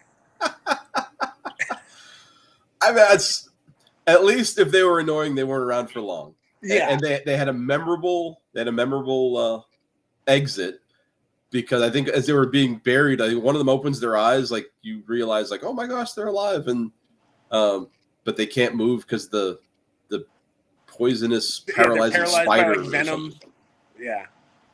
So a weird, but they were buried with their diamonds, so good for them in the afterlife. And I don't think it's any coincidence that the show got really, really good again once Nikki and Paolo left. Once they left. Let's see here. I have a bunch here to pick from. I will. He might have been a good character. I don't know. It's been a while since I've seen this series, and I only went through it once, and I have to find it again because I don't have HBO. I really enjoyed watching The Sopranos. I really did not like Richie Aprile. Oh, I love Richie Aprile. Oh, he came out of nowhere. He wanted to take over his stuff again. He felt like he had short man disease. Yeah. I love the performance by David. Oh no, the performances. I'm talking characters now, not performances. Okay. I didn't like the character, and as you watch through, you're rooting for Tony. So, who's the other guy with the stringy hair? Oh, what was his name? Furio? No, the other like antagonist. Ralphie, yeah. I didn't like him either, but Aprile just bugged me more. Richie Aprile has one of my favorite lines. He's only in it for one season 2. And that was enough. And so one of the big early things he does is he runs over Beansy with a car, if you remember that, and paralyzes Tony's friend, this Beansy guy. And so Tony keeps like, well, you're going to build a ramp on his house. You're going to do this. You're going to do that. And Paulie and Silvio come to talk to Richie about it. And Richie's like kind of like acting like proud of hurting this guy. And he's like, he's never going to walk again. And Paulie's like, never say never. And Richie goes, no, say never. He's a shopping cart. He's a scumbag character. I don't like. Ugh. And then it's funny, crossover to the West Wing, David Proval, who played just absolute mad dog psychopath Richie Aprile, played Toby's rabbi on the West Wing. Did he? He did. There you go. And to my knowledge, he's neither Jewish nor Italian. My number 5. You got to go 4. Oh, that's right. My number 4. I'm going to go... I don't know if you watched Orange is the New Black, but I hated Piper Chapman. The lead character, I hated her. Just like, and I have a feeling why they wrote her that way. Like, I feel like she was your entry point into the prison. And then they started to write her as more and more whiny and entitled, almost as an excuse to be like, all right, so let's focus on some of these other characters and we'll branch out in the prison. Because Piper Chapman, I can't believe the woman who wrote the book and who had that experience, I believe her name's Piper Kerman. I can't believe she signed off on material that made her look so selfish and awful and bad. That, like, the showrunners were like, oh, yeah, your character is going to be a real ass. And she was like, yep, sign my check. Sounds good to me. Now, generally, I think got through an episode or 2 of it before she said she wasn't feeling it. Okay. So I didn't continue without her. Like, I watched a lot of stuff without her, just in the waiting room of dance class or whatever. I'm back into watching. I've taken a break from it though. So it was the show. The girl has like 75,000 tattoos and they all like lead to a crime or something. I can't think of the name of it, but like there's stuff like Jen wouldn't want to watch that. So I do watch stuff without her, but it didn't seem like, ooh, I really want to see this too. So I have nothing further to add except you're probably right. Yeah. Like, I enjoyed Orange is the New Black, but after maybe like 2 or 3 seasons, it kind of petered out for me. But yeah, Piper sucks. So I have 2 that I can seriously consider, and then a bunch of others are just like, tossed in here. I'm gonna go to a show that you mentioned, and it's a different character that it was played well, but again, if I ever saw Ryan Howard in an alley, I would kick him in the face. Especially when he goes through his hipster phase. I dislike Ryan Howard so much, and I think the fact that Michael loved him so much I was like even more fuel on the fire. Like, this guy is so stupid. He's terrible. And then he becomes the president or something of the company, runs it into the ground, and the website versus Dwight. Like, you root for Dwight because Ryan is such a tool. Yeah, and that's another example where it feels like the writers almost hated the character, because in the finale he has an infant son who he abandons at Dwight's wedding so he can run off with Kelly. Oh my God! Yeah, there you go. It's a terrible human being, terrible character. I would kick him in the face twice. Yeah, that's a good one. And I think it really says something about both of our personalities that I immediately went to Andy and you went to Ryan. Like, yeah, it's funny. Ryan didn't even occur to me, but as soon as you said it, I was like, oh yeah, he was terrible. That's from looking at the cast list. Like, ooh, just seeing his face just crack a bowling ball in his head. So, I'll just say that obviously the character who inspired this list was JD from Squad. Yeah, and nobody picked him. He's number 1 on my list. He's number 1 on my list too. I just figured it was a given, so I didn't want to take him. Yeah, I think Ted. If I had to pick, I think Ted still trumps JD because I've watched more How I Met Your Mother than I have Scrubs. But JD's terrible.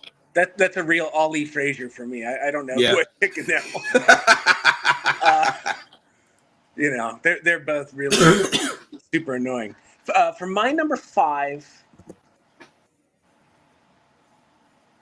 I have a couple here. I'm going to try to keep it with a show that you may have watched, though. Oh, no, do your thing, man. If you're irritated, I will listen to you No, I can give my honorable mentions and then give you my number 5. Okay. Some of my honorable mentions. I don't know if you watched Gilmore Girls, but there was the character of Luke had a daughter in later seasons, and it was like a clear case of like, oh, we're going to bring in a cutie pie little actor to keep stories interesting, like the Brady Bunch adding Cousin Oliver. That little kid with the glasses, yeah. Yeah. On Breaking Bad, I hated Hank's wife, Marie Schrader. Could not stand her. Another show I haven't seen. I think Jen and I watched one episode of it and we're like, not our thing. Betty Draper on Mad Men. I thought it was a bad character played by a bad actor. But for my number 5, I'm going to go with Caillou. From Caillou. Nobody likes Caillou. Everyone hates that kid. Oh my gosh, that's great. I love bastard. That. I didn't even think cartoons. That's a great pick. Oh my God, Caillou. His voice, his selfish little attitude. Like I hated Caillou so much that I used to like watch with my kids, and then like in my mind I would come up with dark backstories for like what would happen to Caillou, or like how his parents secretly didn't love him. That's amazing. I can't stand Caillou. You feel about Caillou as much as Jen feels about Bluey, but maybe not to that level. Oh, I love it. That's a great pick. Jen and I need to form a support group. Yeah, I would really have to think long and hard about cartoons. That's something else. The people that made my list, I like I said, I tried to stay away from 2 characters on the same show, but AJ Soprano popped in there too because he needed to get punched in the face. We are rewatching Full House with Maria, and Kimmy Gibbler. Please say it's Kimmy Gibbler. No, it's absolutely Kimmy Gibbler. She was supposed to be their version of Urkel, except Urkel was quirky in a way that was like kind of adorable. She was just like, get out of my fridge. And then character-wise, I love the show House of Cards.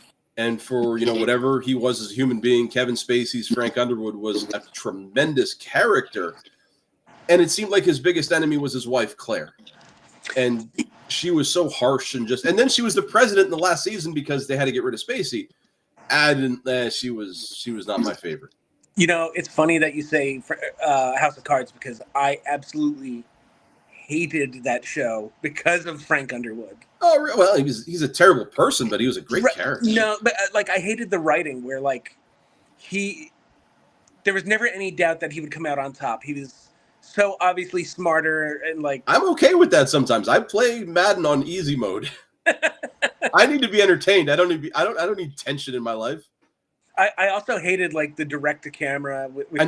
I loved that. The bad. I actually started thinking about if I were going to write a show, I would want to write a baseball style show where the manager breaks the fourth wall. Like that. That seemed cool to me. I don't always hate breaking the fourth wall. Because like at the end of Goodfellas, when Henry Hill breaks the fourth wall when he walks off the witness stand, I think that's fantastic. It's just one of those devices where I mostly hate it until I don't. I got you. That's fair. I had something in my head and it's gone. It's called being old. So, was it about them? Like, was he always going to come out on top, or he had some worthy adversaries? I only watched the first season, and then I got to the beginning of season 2. I was like, I think I've seen all I need to see here. It starts to jump the shark after season 3, okay. But I was a completist that I'm like I'm gonna keep on this. But yeah, Claire was if you watch the whole thing, it makes a lot of sense. And the other one I wrote down just because get a shot in on him. I like Fox Football Saturday, and I hate Gus Johnson. Oh, that's fair. Yeah. Did you see that suit he was wearing yesterday? It kind of looked like something my father wore in the 70s. It was like the brown and red deal. Yeah, it looked like I don't know. It looked like something the Joker would wear. I don't care about what he wears. He can wear whatever he wants, but he's too much. Too much. I don't hate Gus. I do like some of the Ohio State homerism gets old, and some of the forced nicknames like Maserati Marv. Yeah, even Blake the Great. Like, listen, I don't need you to bump up Blake Corum any more than I have him high on my list. So, And I'll say this about JD. Just one more point. Oh yeah, let's hammer him some more. The T-Mobile ads that are on all the time with him and Donald Faison, not helping. Not helping. No, not at all. All right. No, I'm with you. That's our draft this week. If there's any characters that we missed, let us know. I'm sure there's at least one or two like somebody out there does like Inspector Gadget or somebody with cartoon. The most annoying cartoon characters. That might be a list for next week or down the line. Our top 5 list this week was semi-inspired, I think, by last week's wild card playoff game where, your Red Sox and my Yankees got together, and the Yankees for the first time in like 4 consecutive series actually came out on top. And you had said something like, well, we're not going to like each other very much this week, so we should do a top 5 of things that we actually do like about each other to try to mend things down. So putting my list together before, I'll let you go first here, but I remember some of the memories of our old hazelnut days, which ended with what amounted to be my first carjacking. Me on the bad end of it, not the assaulting end of it. So this was a good list to put together. So I don't know if I have them in order either. They're just kind of there. Yeah, I just kind of threw these together. But and I cheated. I have 6 because Well, who can blame you? Is my humility one of them? My number one. My number one, and I thought of this very quickly, but then it was hammered home yesterday when you were talking about homecoming. Is how good of a dad you are. Like, your kids are very loved, very supported, and even though you like the Yankees, I like that you like your kids more. Yes, I do. Wait, did you have to think about that? No, not at all. There are times where I'll put the Yankee game on and Maria wants to watch cartoons or what does she watch? She watches this YouTube kids stuff. And I'm like, no, we're going to watch baseball now. Or like when it's dinner time, like we eat dinner in the living room because our kitchen table is full of Derek's art creations. Yes, she does not get to watch YouTube kids during that part of the day, but you get to say no sometimes. Or even you like getting fired up about like the band stuff. Oh, like that's you supporting your son. Yep. And that comes from Bob and Miriam were kind of the same way. That I don't think my dad ever missed a game that I played in. So I have a good model, I guess. I can't think of the word. Again, I'm old. I'll start out there with you. Same thing. It was number 3 on my list, but you come from a tremendous family who would welcome me into their home as if I was one of their own, and who would feed me and let me poop in the downstairs bathroom, and it was probably awful. But your mom and dad were as close to a second mom and dad as I could have had, and your brothers. I asked Matt for something with Derek, and he's like, "Yeah, sure." So like, it feels like we were part of a much larger Hermelli group. So you are part of it's not just something nice about you; it's about the whole Hair clan. Yeah, well, because we basically lived at each other's houses between the years. I feel like I feel like I was at your house 75% of the time. And that might have been wrong. I mean, the Sundays we spent at my house playing Tecmo Super Bowl. Yeah, see, I thought I was at your house more. And maybe that says something about, something nice about both of us at the same time, that I always felt welcome. And that's nice. I know, like, your dad had told me that I didn't have to ring the doorbell. Like, that's the kind of... he was just lazy. Didn't want to get up the chair. So my number 2 is an extension of number 1, where it really came out when we did like Who Knows Max Better last year. That you're a good husband and like in like a really good marriage. Like, you describe her as your best friend. I think that's awesome. Yeah, I'm lucky because I describe myself as socially awkward around people I don't know. And I was just talking to Jen about this yesterday, and this is a true story. when we were in high school, junior high school even, I always felt the need to try to be cool because I wanted to be liked by people. I did not have that experience in elementary school where I was in a class of 30 and I had 0 friends. I had Matt and Jeff were my friends outside of school, but they went to public school. So when I was in Catholic school, it was really weird. When I went to public school and I actually met people who weren't like tool bags, like I thought, wow, I'm cool all of a sudden. I have friends. Well, I got to stay cool here. And when I got married, I met Jen my senior year of college, which is like the bottom of the 9th, because I don't know how to talk to people I don't know. Let's get those try to be caps cool. on. And try to be cool. And I told her, like, I don't have that anymore. Like, I literally do not care what people think of me. You like me? Awesome. You think I'm a whatever? Okay, I'm okay with that too, because like I rallied and won at the bottom of the 9th.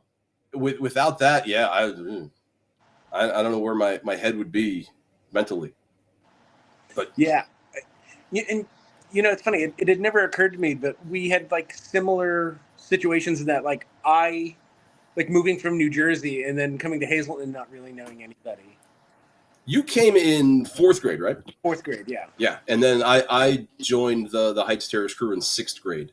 Yeah. So you had to suffer for 2 years before you found me.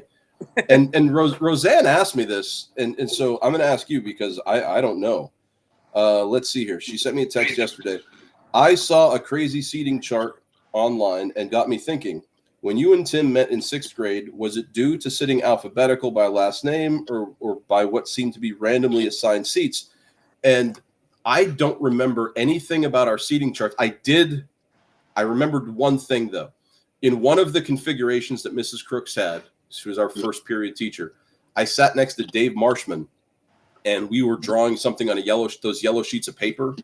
And I was out of yellow paper. So in the middle of class, I walked up to her desk to get more yellow paper, and she like flipped her lid. She's like, "What are you doing?" I was like, "Getting paper."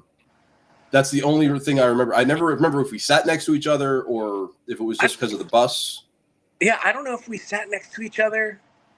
What I remember is like I knew you from being like an altar boy at church. And then like one random Saturday, you called, like I think you got my number off like the contact list for the altar boys, and you asked me if I wanted to go see Rocky V at the old Churchill Cinema, like on a random like fall Saturday. Did you? We went to see Rocky V. And you're still my friend after I took you to Rocky V? We were the only people in the theater, and the movie was so bad that we were just like, we didn't even have to whisper. We were like, "Can you believe this? This is garbage." Like, we're kids and even we know better. Oh my gosh. Oh yeah, I'll tell you what, man, if you survive Rocky V with me. Wow. So my number 2 is my number 5 on the list. But it's an extension of number 3 as well. I always thought it was tremendous that you named your food. So I know what the Tim Hare special is. And I thought the Tim Crew Brew Part 2 was amazing. We went through so much iced tea at your parents' house. They must have been like, "Where's all the iced tea going?" Because you were making it like triple strong. So your cooking ability back in the day when we eat at your house, I just thought the fact that you named your foods like a special thing was a neat thing. It was unique to you. I think the naming the food, the Tim Hare special, I actually might have to credit Alex with naming just cheese on plain like Milano Italian bread. 2 pieces of bread, 2 pieces of cheese, bada bing, that's it. And then sometimes I would heat up like a thing of Campbell's soup and dip the sandwich in the soup. Of course you would. Which, like, I got, I feel like I had some quirky eating preferences that I got some good-natured ribbing about. So one of the times I remember Sunday nights, my dad would do spaghetti and meatballs and garlic bread. But there was a couple nights that I was down at your house for Sunday dinner, and your mother made like haggis or something. It was something with cabbage. And oh gosh, everything inside the cabbage tasted good, but the cabbage itself was just like the smell, and it was not for me. Yeah. And I was like, my stomach is kind of rumbling right now. I don't know if I'm going to make it through dinner. but the rest of the Lubke was good. It was I'm not a cabbage. I'm still not a cabbage guy though. So. Yeah, I've never been, even like when I was a little kid and I would eat halupki, and I would always like make this surgical little cut and just unwrap the cabbage off of it and just eat the meat inside. My grandfather would be like, "No, the cabbage makes you strong," and I'd be like, "I'll be weak. I'm good. Thank you. I'm good." Yeah. So, but naming the food, that's nobody else has ever done that. My number 3, I'll say this, and like especially when we played football, I always thought it was really something just like your toughness. Like no matter who was like coming to like if you were like 160-pound defensive end, and someone could be trapping you, 150-pound defensive. I was about 150. Yeah, I was small. And like someone could be coming down the line to trap block you, and it just seemed that you were like, well, I might not win this, but they're going to know they were in a collision too. Yeah, that's just a blatant disregard for your body. Yeah. So I remember back in 8th grade, we would do this thing called back-to-back drills, where you lay on your back, helmet to helmet, blow the whistle, you get up, make tackle. And the Coach Cortez was the 8th grade coach at the time, and he was like, "All right, you just call people out." And this was great because I used to do this when I was coaching, because you get a semblance of what kind of kid you're dealing with, like and the first guy I called out, I remember, was Gino Marchetti, and that was stupid. And then I got to be my turn again, and I said, "All right, Matt Chisnell," and that was stupid. And then I said, "Okay, give me Josh LaRock." I picked massively like the 3 biggest guys, bigger kids, because like I wanted people to think that I was tough. I was hampered by wrist injuries like later in high school, and I physically strong I didn't have. So I figured if I'm going to I have to show them something, and if I'm a nut, yeah, that'll work. But that has resulted in me forgetting what room I've gone into from time to time, and I'll blame it on being old. But yeah, my number 3, I'll piggyback off that a little bit. I'm glad you joined the football team. I started a little bit earlier than you did, but it was cool just to have you part of like that part of my world, so that you could like kind of share in with like the inside stuff that behind the locker room. And first of all, I think I ripped you off every road game with our food trade, and you allowed that to happen. That still goes back to my like the quirky eating habits, where you would give me a third base hoagie, I would give you my farmer's iced tea. Yeah. And the people from Hazleton watching, you can decide who won that trade or not. But the stuff that really builds camaraderie in the locker room, especially during training camp, having you and some of the guys over at the house in between sessions, you're beat up, you're tired, you're sick or whatever. And I told this story a couple of weeks ago, that the one player who missed a practice because his cousin cut his finger off, and then Rory Dixon he came up to him. I see, you wouldn't smile at this if you weren't there. Like Dixon's like, "Yeah, I was at the drugstore. I saw a card. I almost bought it for you. It said, I heard your cousin cut his finger off. Get well soon." Because we had to run for it because this kid wasn't there. It's like, yeah, that kind of stuff, having you be a part of that it made it feel like, the headaches and the busted arms and all that stuff was worth it, because you're there with your buddies. And it's funny because it's like anything else when you're a kid, or like most things, where when you're going through it and you're just like, ugh, like what a slog, like what a pain. But then like after the fact, you're right, like stories like I hadn't thought about Dixon with the card and cutting off the finger. Rory Dixon's son now plays at Marion. His son is lighting stuff up. He's a great running back and a good wrestler. Yeah, that doesn't surprise me. Also, Cleveland's up 10-7 on Minnesota. Oh, your pick's coming in. So this one, it's going to be a little nod to the drama club days. But I always thought, there's a lot of like in like high school productions, I think this as well as anyone, there can be some stilted amateurish acting. And I thought you were like unafraid to just be like silly, like especially like physically silly, like comic timing, and I thought it made you like the funniest of the cast members. Like, was it Anything Goes? You were Moonface, Yeah.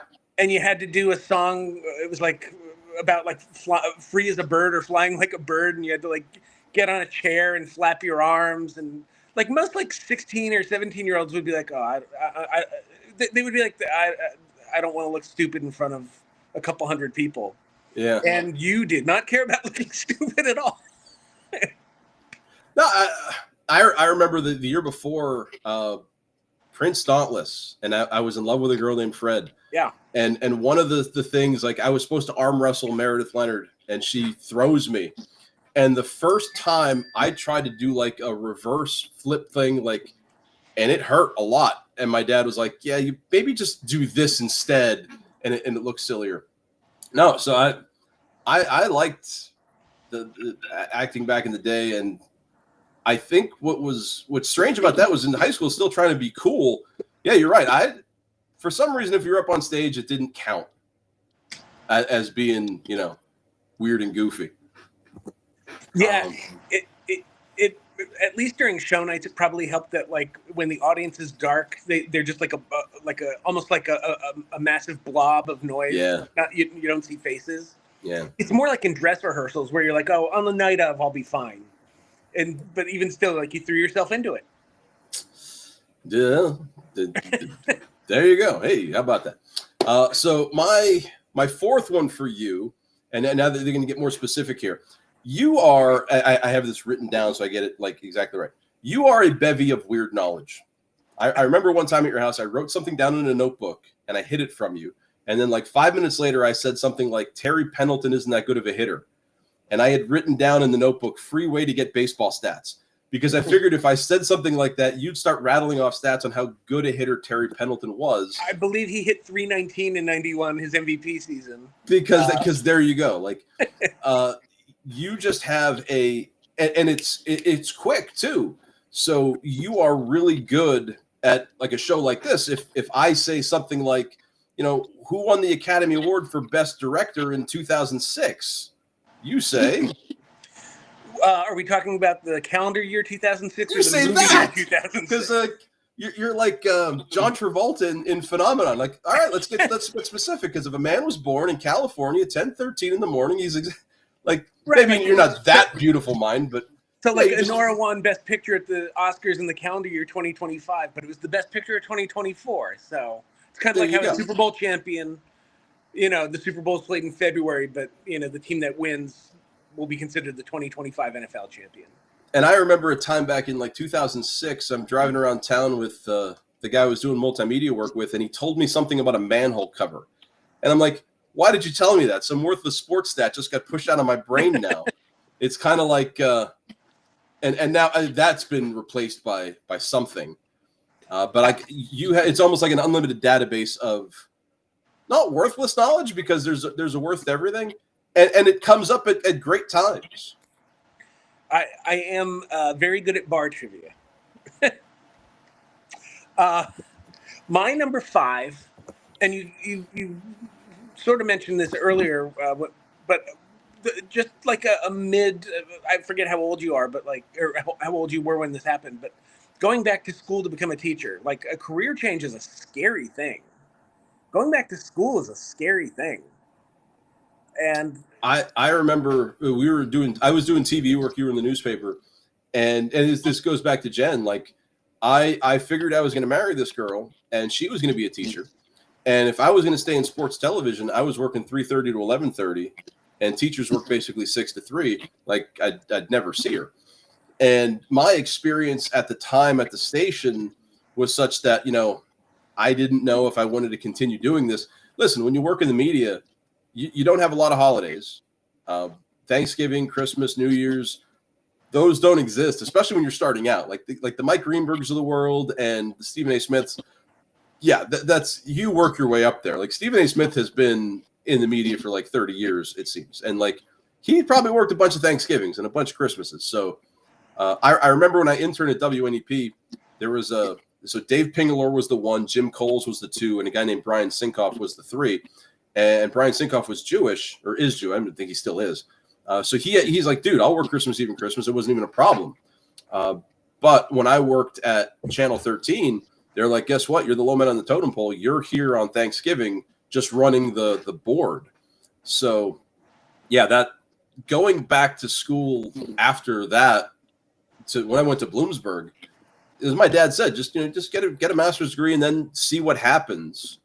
I thought about doing teaching work when Jen and I first got married. I actually took my first teaching class when Jen and I got married, but then I got the job doing multimedia. I'm like, okay, well, we need money because we have these things called bills. So I did that. I think I did that for 6 years. Yeah. Before my boss was like, I'm going to move to Annapolis.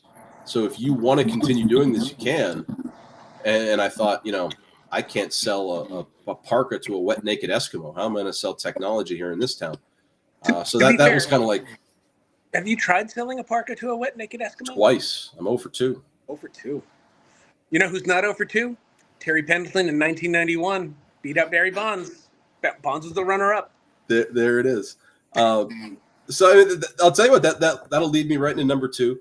And I don't want to say it in the way that I'm going to say it because you'll respond the way Joe Pesci does.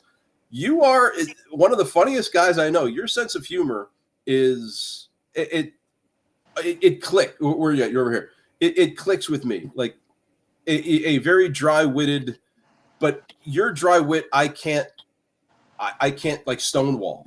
Like if we were acting, we're doing a scene or something, I fully believe that I could get through, a lot of stuff not laughing. And that's with a lot of practice. I think I could do Saturday Night Live better than Jimmy Fallon did. Like the whole breaking character, like that bugs me, but it's whatever. I really think I could get through like Will Ferrell and his little phone because I could put myself in a place mentally where, this isn't funny.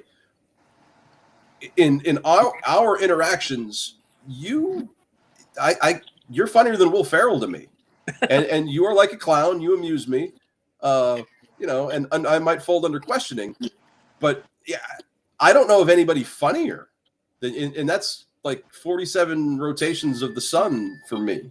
I really don't. I think it's that we have really compatible senses of humor, especially now that we're older and dad jokes are funny to us now. Yeah. Also, I don't know if you can notice my cheeks are getting redder, which can like this was a bad idea. I feel so gross. It's like I suggested this, so like, can you? I'm so needy. Validate me. No, you know what? Hey, listen. This is for anybody from time to time. I have varying thoughts of myself from time to time. There are times I think very highly of myself, and I shouldn't. And there are times where I don't. The whole Catholic parable of he who exalts himself should be humbled, and if you sit in the last row, it's a different story. I still kind of believe that. I don't try to toot my own horn all that often for fear of like if I'd say to you like, dude, I've got to be the funniest guy and you're like, no, you're like 7th or 8th tops on the list. Like, oh. So it's good to hear some good stuff about yourself sometimes. You don't have to. Yeah, you know what? I'm going to take that back. I think this was a good segment. Yeah, this might be the best segment we've had all day. And let's never do it again, though. I still have one. Oh, I still have one more because I had 6. And it was the first one I wrote down. Okay. And I'm angry at you because you haven't exploited this even more. You might be the best writer I know. Oh. And so the stuff I read, the newspaper stuff you used to send me, like, man, this is really good. I've wanted you to write a book for the longest time. Jen has written 5. Get off your ass and start writing.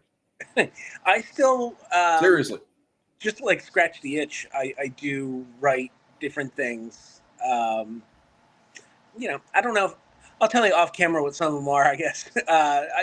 Who knows if any of them will see the light of day? But they should. They should. Because you can self-publish stuff. Listen, in a world where Bob Gemelli has written God knows how many books and they're on Amazon. Start. Can we get an author reading with your dad? if you, I think I have. I think it's in the bottom here. Hang on. I will continue to talk off camera as this is really potentially good podcasting. Oh my goodness. Oh my back. I don't know where I put. I had one of his books here. It might be with the other books. See, if had I known we were going to pull this out, I would have come prepared.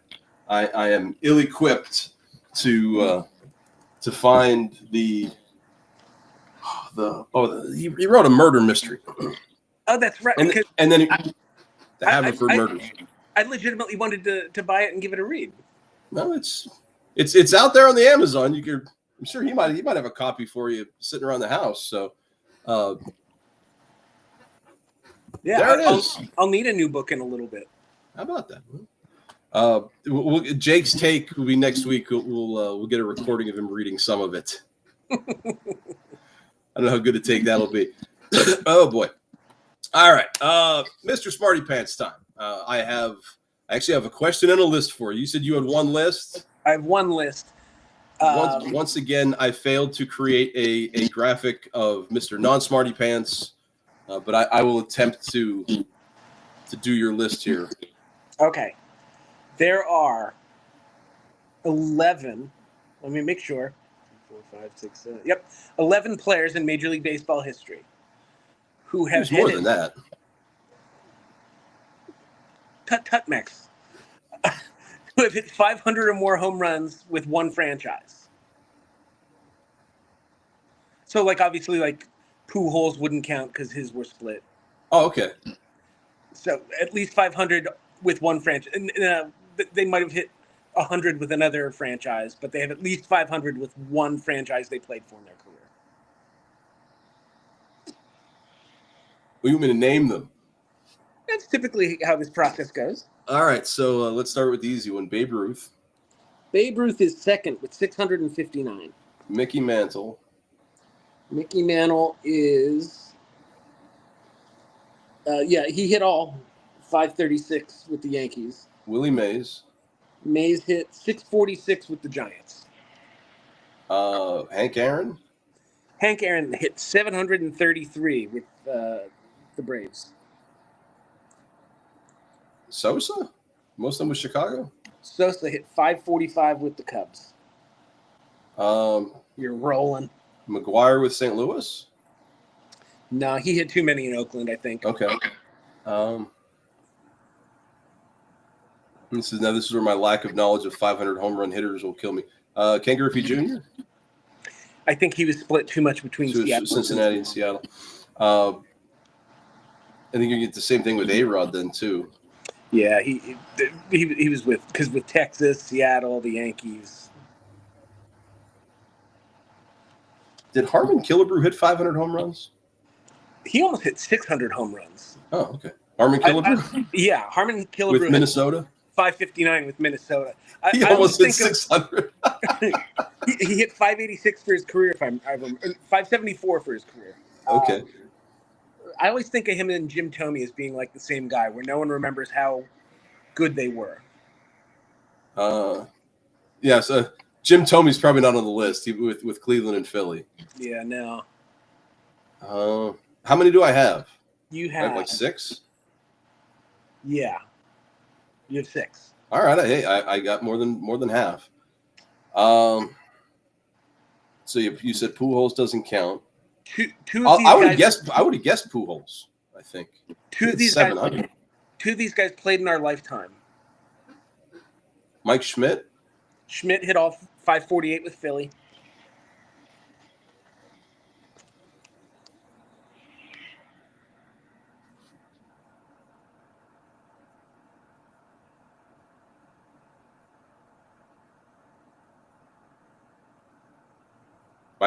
My head just said Reggie Jackson, and that's way wrong.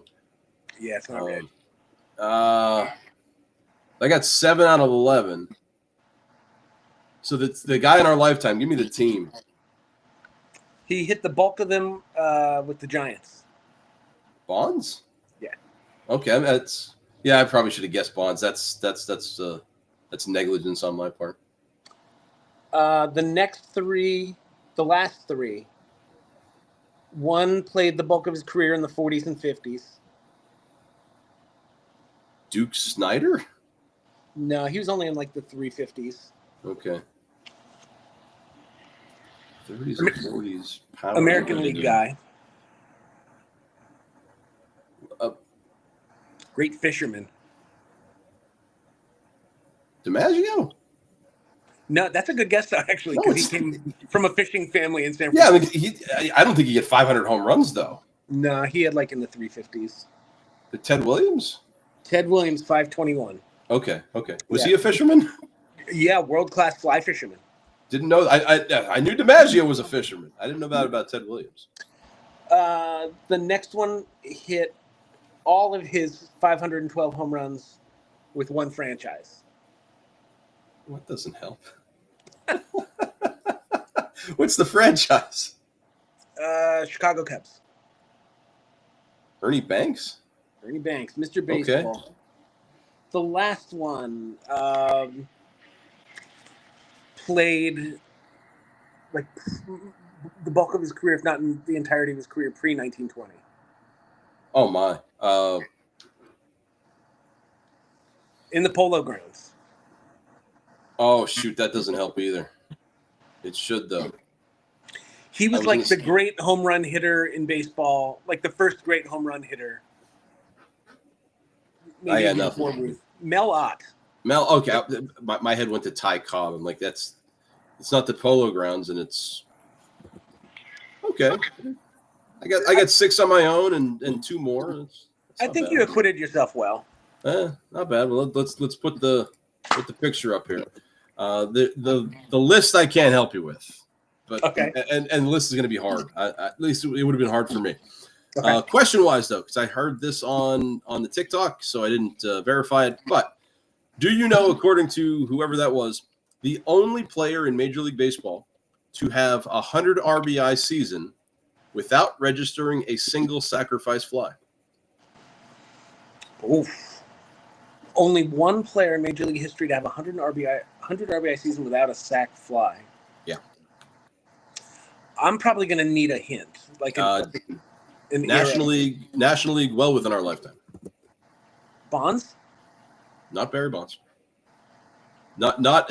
I mean, it's a name you're going to know, but it's not like he would have never been like, wow, that guy's awesome. Because I wondered about Bonds just because he had that stretch there where it was either a home run or a walk. Yeah. So not a Hall of Fame kind of guy, though. Because you said he's the guy who was good, but not someone. Well, yeah. That's a fair assessment. He has 1,168 runs batted in over a 14-year career. How about Dale Murphy? Not Dale Murphy. More recent than that. His rookie year was 2001. Well, it can't be Pujols because Pujols is too good to fit the previous descriptors. I'm looking it up now.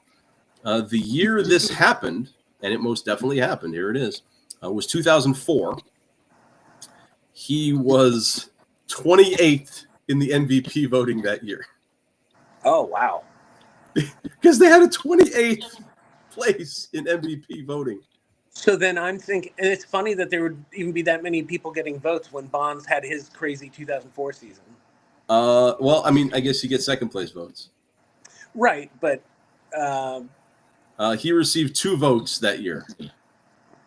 How about someone like Dan Uggla? Dan Uggla.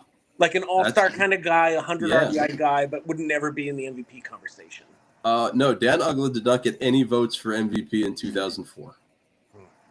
I think you may have stumped me with this one. Do you want to give me one more hint?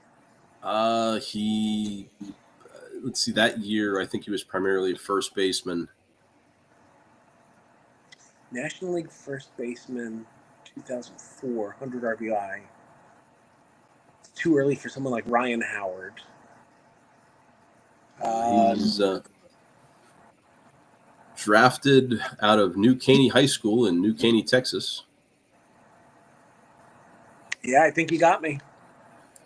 I'm sure he has a nickname, and I'm dumb. I don't know it. So, the Big Donkey. Big Donkey. Oh, I thought you'd knew that. No, I definitely didn't know that. The Big Donkey is an American former baseball player, left fielder, and first baseman, playing 4 seasons primarily for the Cincinnati Reds. A 2-time All-Star, Adam Troy Dunn. Oh my God. The son of Skip and Pat Dunn. Well, I know that. No, I'm just kidding. Adam Dunn. I go with Dan Ugla before I go with Adam Dunn. 100 RBI season without a single sac fly. Wow.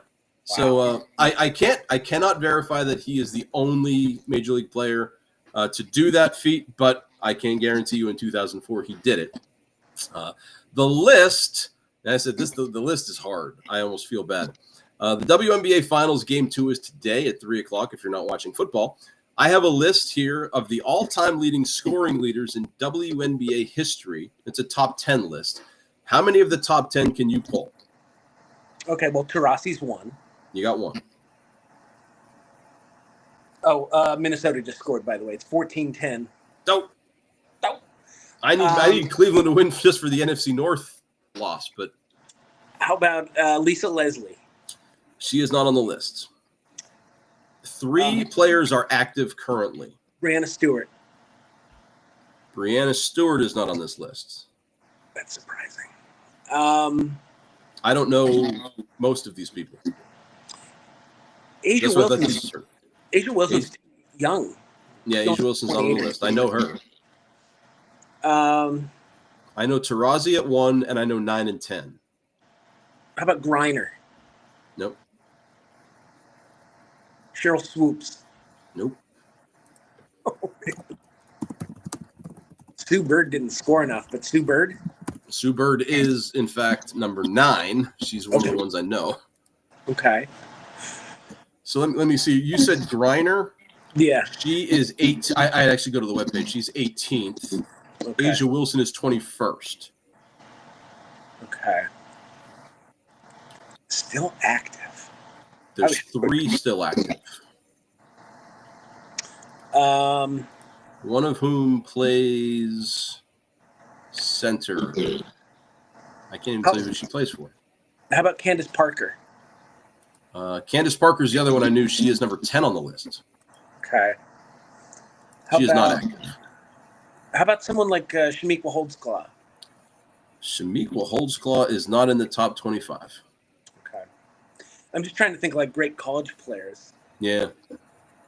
I said this is tough, man. Yeah. I can't even give you clues because I don't know. I'm ignorant enough. How about Rebecca Lobo? Rebecca Lobo almost got a fan letter from me in 7th grade. She is not on the list, though. Dawn Staley. Nope. Not in the top 25. Lisa Leslie, you pulled out. She's 13th. Yeah, some of these names, like the current players, she is a center for Connecticut. Or no, yeah, she's back with Connecticut. All right, let's see. WNBA started in 99 or 97. Oh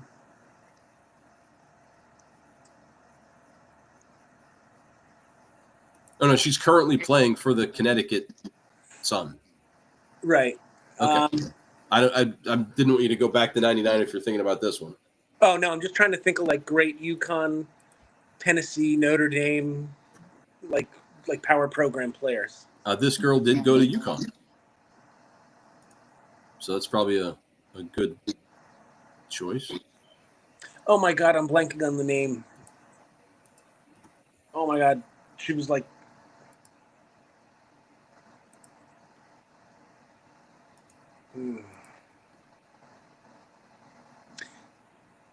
I might be stumped on this too. So here Tina Charles. Okay, I should have guessed her. She is number 2. She is about 2,300 points behind Taurasi. The number 3 player is from Auburn, guard forward that plays for Phoenix, but she was with Indiana last year. Oh my God! I watched a lot of Indiana games last year too. You can get yourself in trouble with this name too. Who is it? Dewana Boner. Okay, all right. I would not have guessed she was that high on the list. Wow. She is she has 7807 ahead. So the other active player is 6th. She was from Stanford and currently plays for Seattle. Her nickname is Madam President. Don't have it. And see, they give a phonetic pronunciation here. Neka Ogwumake. Okay. Ogwumake. Yeah, Ogwumake. Yeah. Okay. It took me a second. It's my stupidity. Yeah, because she comes in Olympic 6th. Yeah. 7305. And then the other names on the list. So Candace Parker 10, Sue Bird 9, Cappy Bondexter. I never would have got that. She was from Rutgers University. She is sitting at 8. Candace Dupree from Temple is number 7. Tamika Catchings, that's Hall of Famer from Tennessee. She is number 5. Tina Thompson from USC. She was the number 1 overall pick for the Houston Comets back in 1997.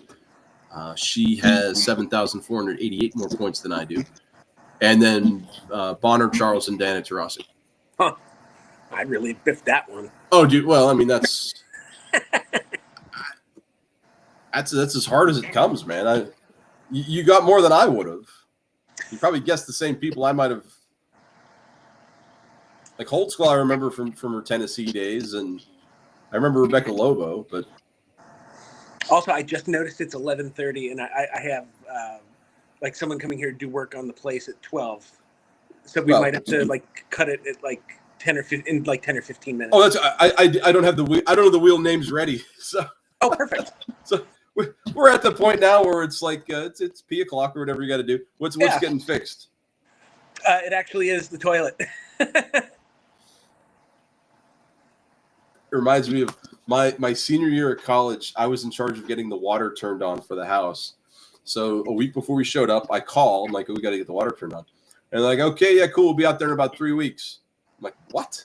We're moving in this weekend. And they're like, well, should have called earlier, I guess. I'm like, I guess so. So I fly the day we move in. I'm flying out there just hoping I'm the first one. And my roommate Trent is there, and he's all happy. Hey, Lefty, you're here. And my first, you didn't take a crap yet, did you? Except I use more colorful language. And he's like, no, why? I'm like, we get 1 flush. That's it. We get 1 flush for 2 weeks, so make it count. Yeah, we ended up. I had a shower in the dorms. Like it was really, really weird.